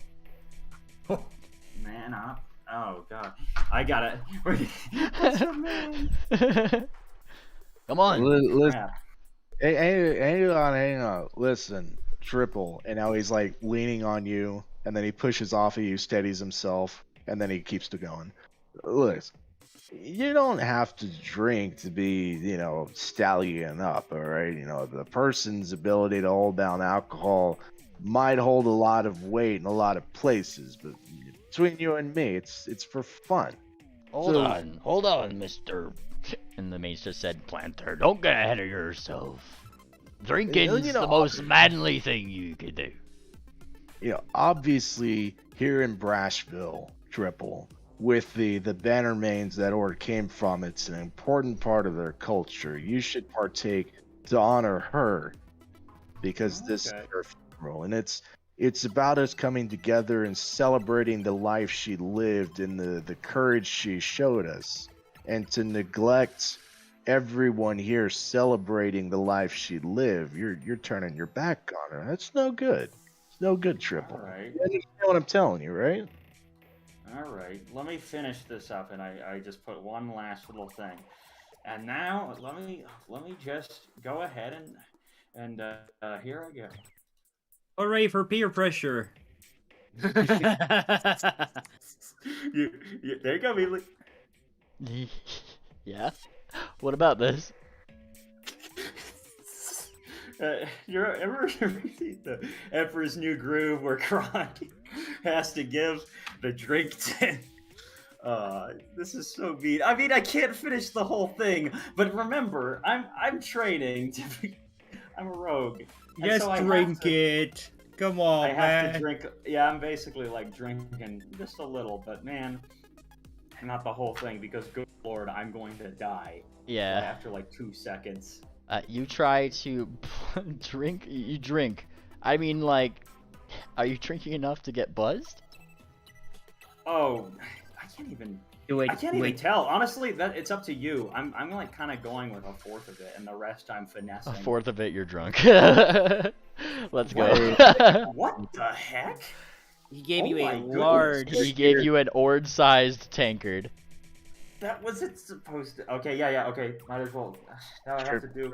Triple here. Triple. I got triple. Hey, hang on. Triple, listen to me. Are you listening to me? Yeah. Triple. Yeah. Okay, there you are. Oh, no, I said not to swear. Jesus. You gotta drink it, but don't worry. He pulls this out from his bandolier. I got you covered. You drink all of that, and I'll hook you up. I think. Okay, and I'm like trying to remember. I remember one time Sarsaparilla said, like, remember, if somebody gives you a drink, don't always drink it. Yeah. Your fellow Bannermanes are giving you drinks. That's true. Yeah. I mean, whether you're taking the antidote or not, yeah. the very, very, very fucking drunk main stitch puts himself up in the. He's like on his back at this point. Oh, yeah, that's alive. And then it's like, thump, like the great hoof guy goes up. There. You know what? You take this. And he pushes the tankard toward you, Triple, and he kind of rotates it. And as he does, look, and he gestures to like the top edge lip of like one of the sides, where in very messy handwriting somebody had scrawled the name Ord. What? Use this whenever you drink. For timeless glory. A timeless glory. Timeless glory, and then Timeless glory. Moonplanter finishes the rest of his tankard, loses his balance, falls over backwards, and goes to sleep. All right, Triple, God, add a Ord-sized tankard, and then that was Ord's to your inventory. Gordon said, "Yeah, can you put it in chat? I'm wondering what the bulk in this is." Oh, it should be one bulk item. Tankards good. tankards are usually like what, negligible or light. Like this is like 10 times that. I'm like She looking. doesn't I'm looking fuck around. around. Yeah, I'm looking at Moon Planner. God, that's hot. But no, whatever. What? He's just flat-footed right there, just completely. Stab his eyes out, Triple. What? Are you feeling rapey? Oh God, no. I'm more talking about the drunkenness. This took a turn for the worse. Triple's not invited to the wake. Yeah. All right. And I think that does pretty good on Ord's funeral. That was a good funeral. Yeah. Yeah. Vacation, vacation, vacation, vacation. Everybody's Well waking up the said, next Nine. day. Yeah. There might be more. Dang. Let's see what else we have. Y'all's adventure. Yeah, we did the airship to Weldstone. We jumped off and talked to Cafe and Scales. We got back on the ship to Bleakburn. We went to Brashville, had Ord's funeral. We initiated Duck. I mean, yeah, we did everything we set out to do today. How y'all feeling? All right. Bad.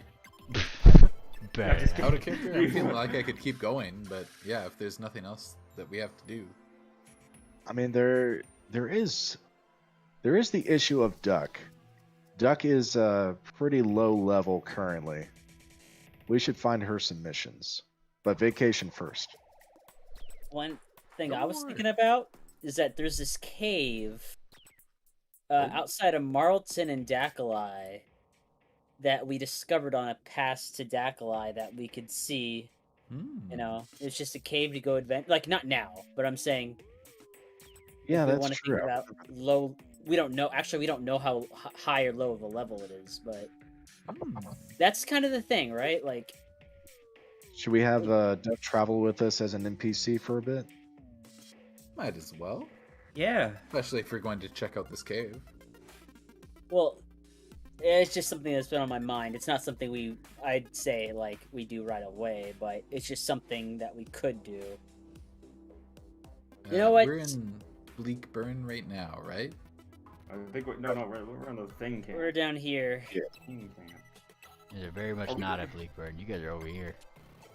Why are we so to the south? Because we went to the ocean for the wake. Oh, Sorry. Oh, I see.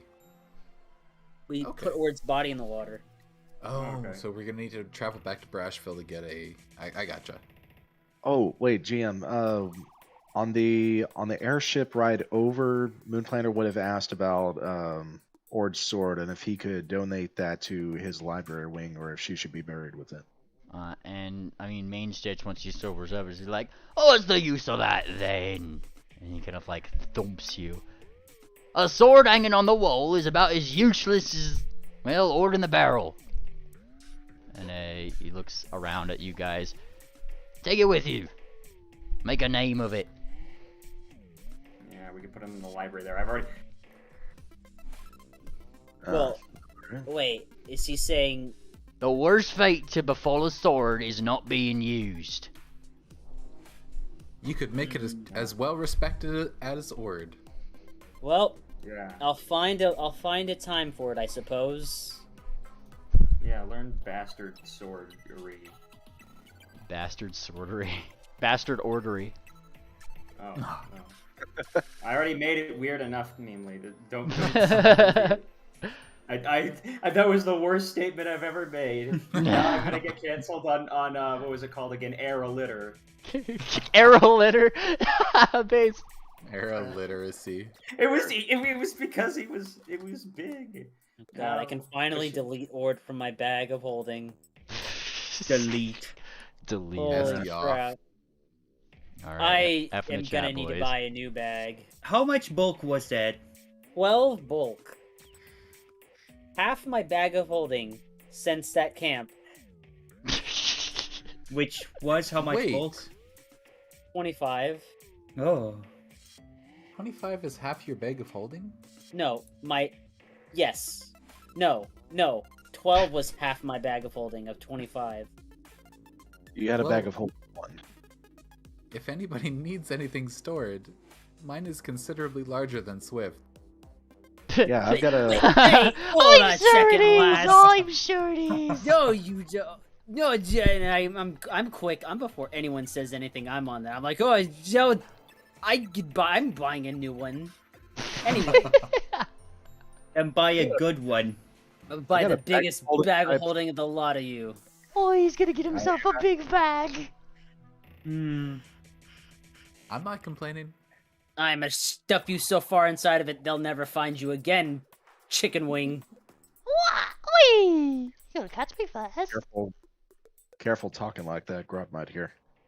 What do you Where's think? Groth, by Why the do you way? think I'm on this one's head? And he points to Tangent. Tangent. Thumbtack is taking a liking to your hair. Has hair. Oh. I mean, you have Fur. fur. Head. He's taking a liking to your head. Head. Okay. Just Is say it you're not okay? fine with it. Okay. Okay. Noted. Noted. Oh boy. Alright, so here's the question. I guess here's the thing is like really like did you guys take Ping with you too, Brashville?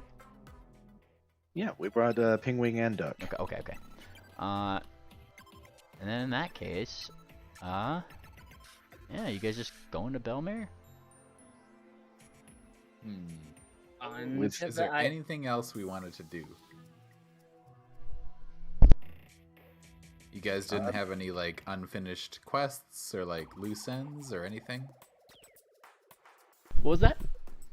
Vacation.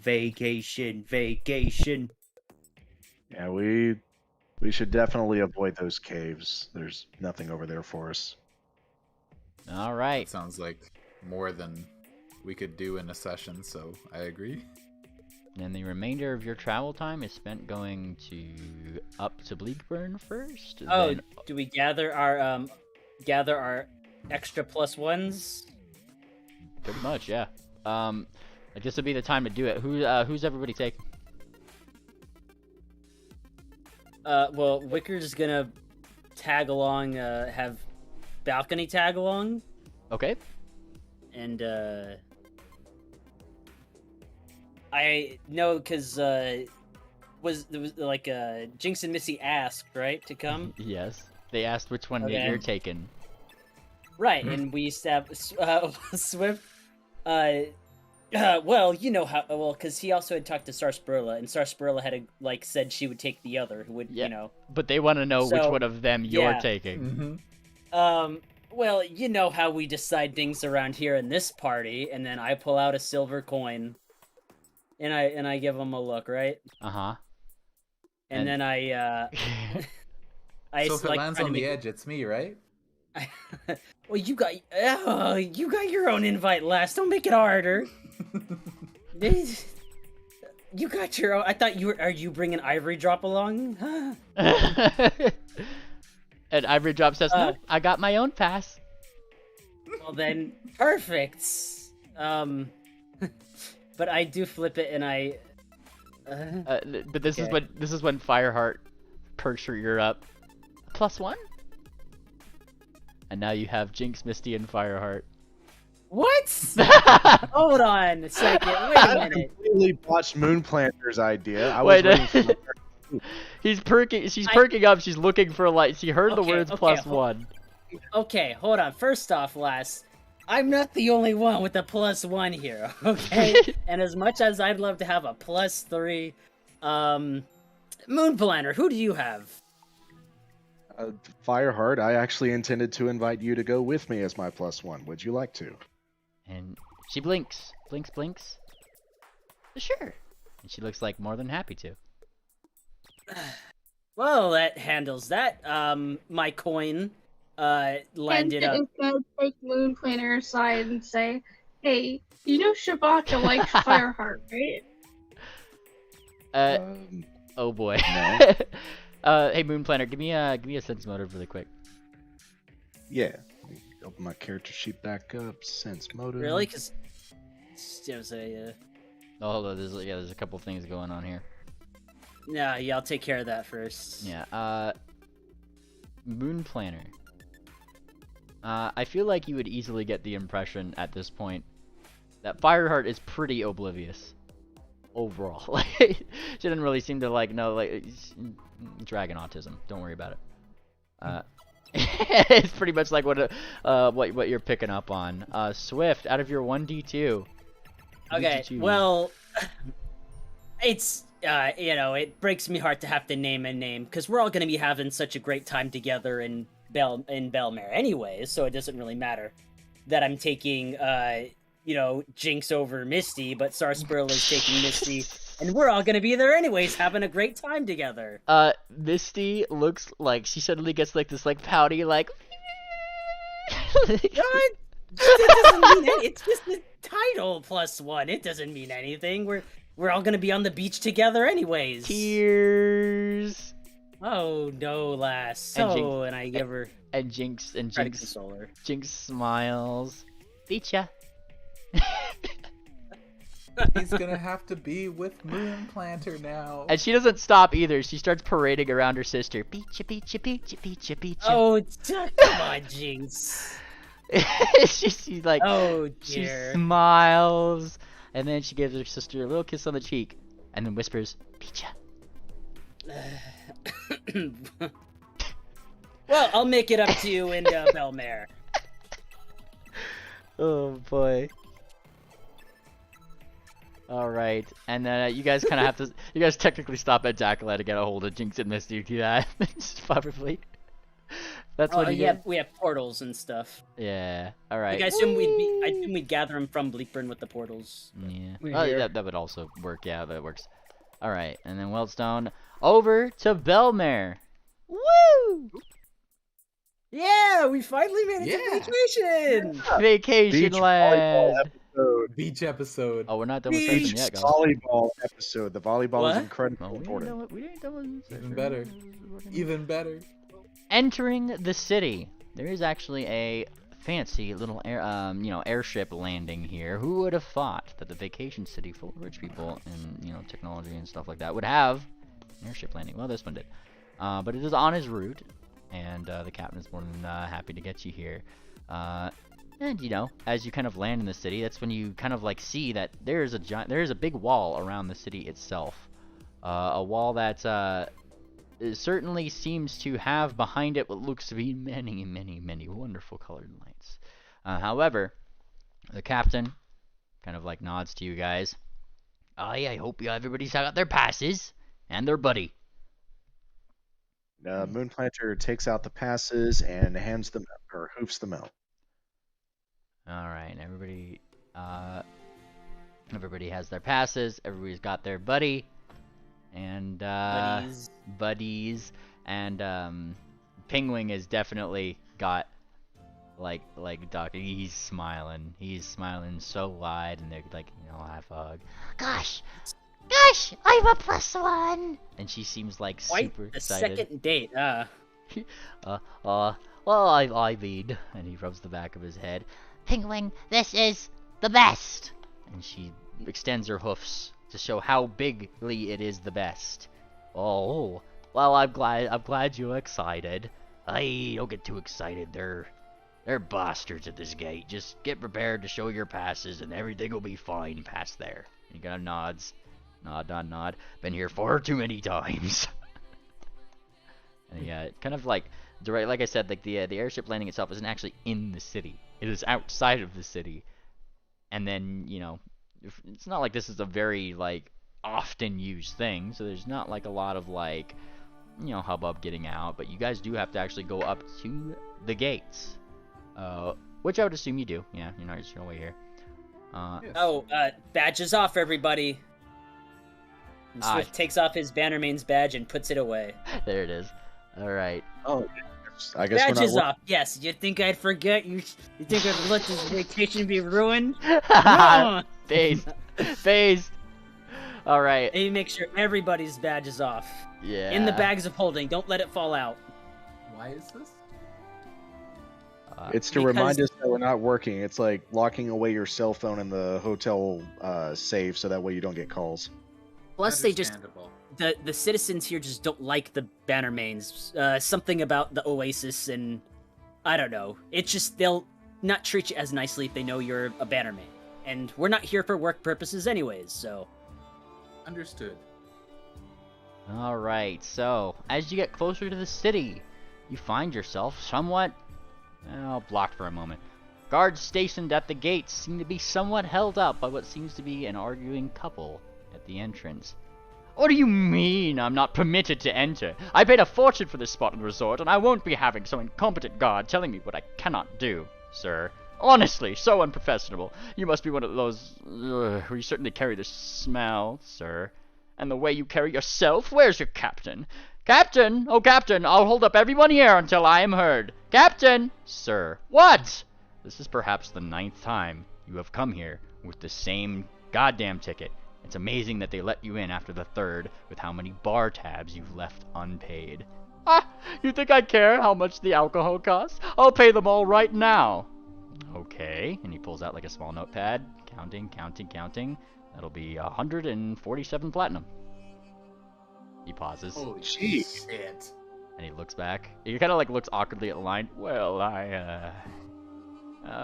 you'll be hearing from my lawyer, you hear? And he runs away from the line. Electro hoof pumps. You go! Damn! Then they kind of like looks towards you. You guys are kind of on the next one. Tickets, please. He looks like he's like done, like like the retail worker who's spent all day dealing with retards. Sorry, out of character. Mimli, how far into Belmay are you planning on going tonight? Oh, I have a certain stopping place that we are going to get. You guys have to get to your hotel. I just wanted to like make sure that I know Brashy was super excited for this. And No, I know. I know. I want to make sure they're not missing out on anything. Oh, yeah. Okay, just wanted to say. I got you. Swift steps ahead and presents his ticket, and I like to presume he's got Jinx and Misty at his sides. All right. Yep. Jinx and Misty are well, Jinx is at your side. Misty is like got like big pouty eyes over by Sarsaparilla looking over. Oh. Every time Misty gets close, she like does like she gets all like neericky and like hisses like and Who, Jinx does? yeah. Oh. And then she looks smug the entire way in. Come on, like he looks you guys up and down. Do you have a pass into the city, resorts? Show me. Let's see it. They pull out the passes that Buckbat gave us. Aha! And he takes a small look at the passes. He blinks in astonishment. Oh, right away. And he hands the passes back. All right. And he looks up. Let him in. And the door opens. Brilliantly lit streets and gemmed-lined buildings are what you've seen in the brochures leading up to here.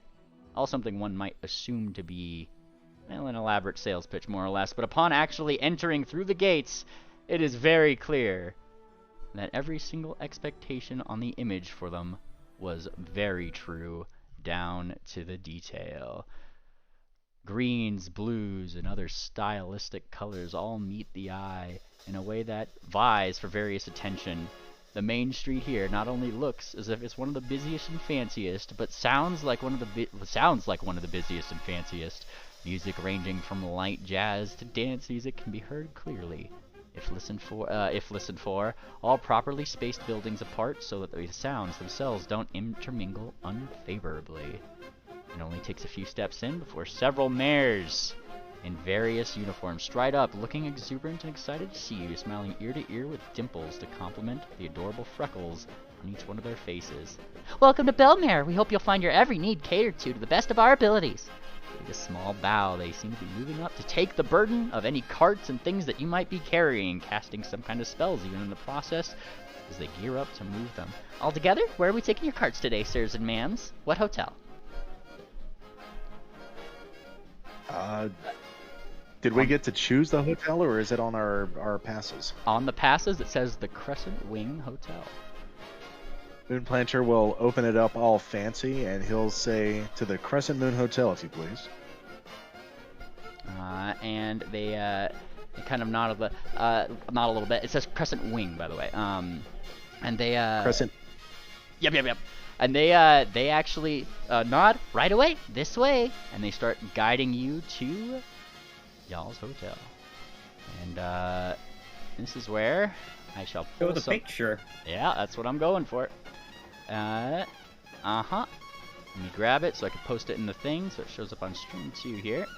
As you guys kind of near your destination, it is very clear that there's very tall buildings all lit, but the tallest among them seems to have a giant clock tower in the top. Almost mansion-like by the way it looks, though definitely with a modern touch. A pool on the outside, definitely an archway that the Belmares lead you right to. Right this way, sirs. And they kind of TTRPG voice. Oh, what was that? Can you post it in TTRPG voice? I posted it in the the chat, but I certainly can. Hang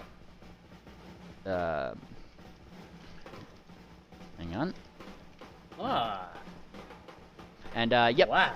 So yeah, like they kind of give you a moment to kind of like look up and around. We'll take these around to the back. You guys go in, and I'm sure that they'll get you right all and up situated.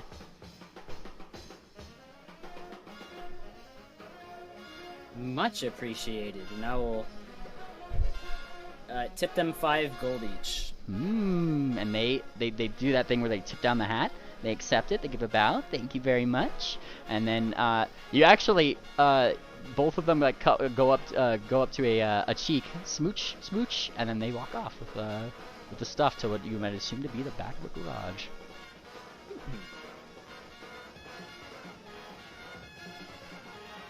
Jinx probably has to withhold a little bit of a thing. We'll go on. Well, so we're all stepping forward into the hotel, yeah? Yeah. Mm-hmm. Now, Hey, come on, lads, we've earned this. All right. Now, as you go to step into the hotel, you look left, you look right. Elaborate pillars and like the entrance. It is definitely a grand entrance past just those pillars. Seem to be brightly lit, almost magically by various different like lamps around the place that probably are made to blast magically. Though as you kind of look, there's a bellmare at the counter who kind of nods, welcome, and suddenly one that kind of starts looking over at you, running up, and nod. So you have to describe your secondary character? Well, hang on a second. Can you post a picture real quick? Oh, yeah. Yeah. All right. I think so I could actually give do it a little this. bit. Click this. Oh, there you go. And then I could actually do something fancy. Boom. What? There she is. So, this right here is just one of the regular Bellmare mares that just works around the clock to maintain the hotel, and she doesn't look real that happy about it. She actually looks kind of nervous, considering all the packs of cigarettes she smokes daily. and she seems to be looking your way. Yep. Oh, well, oh, God. Oh, finally, the circus is here. Come on, well, the show's in 5 minutes. Come on, get to the stage. Come on.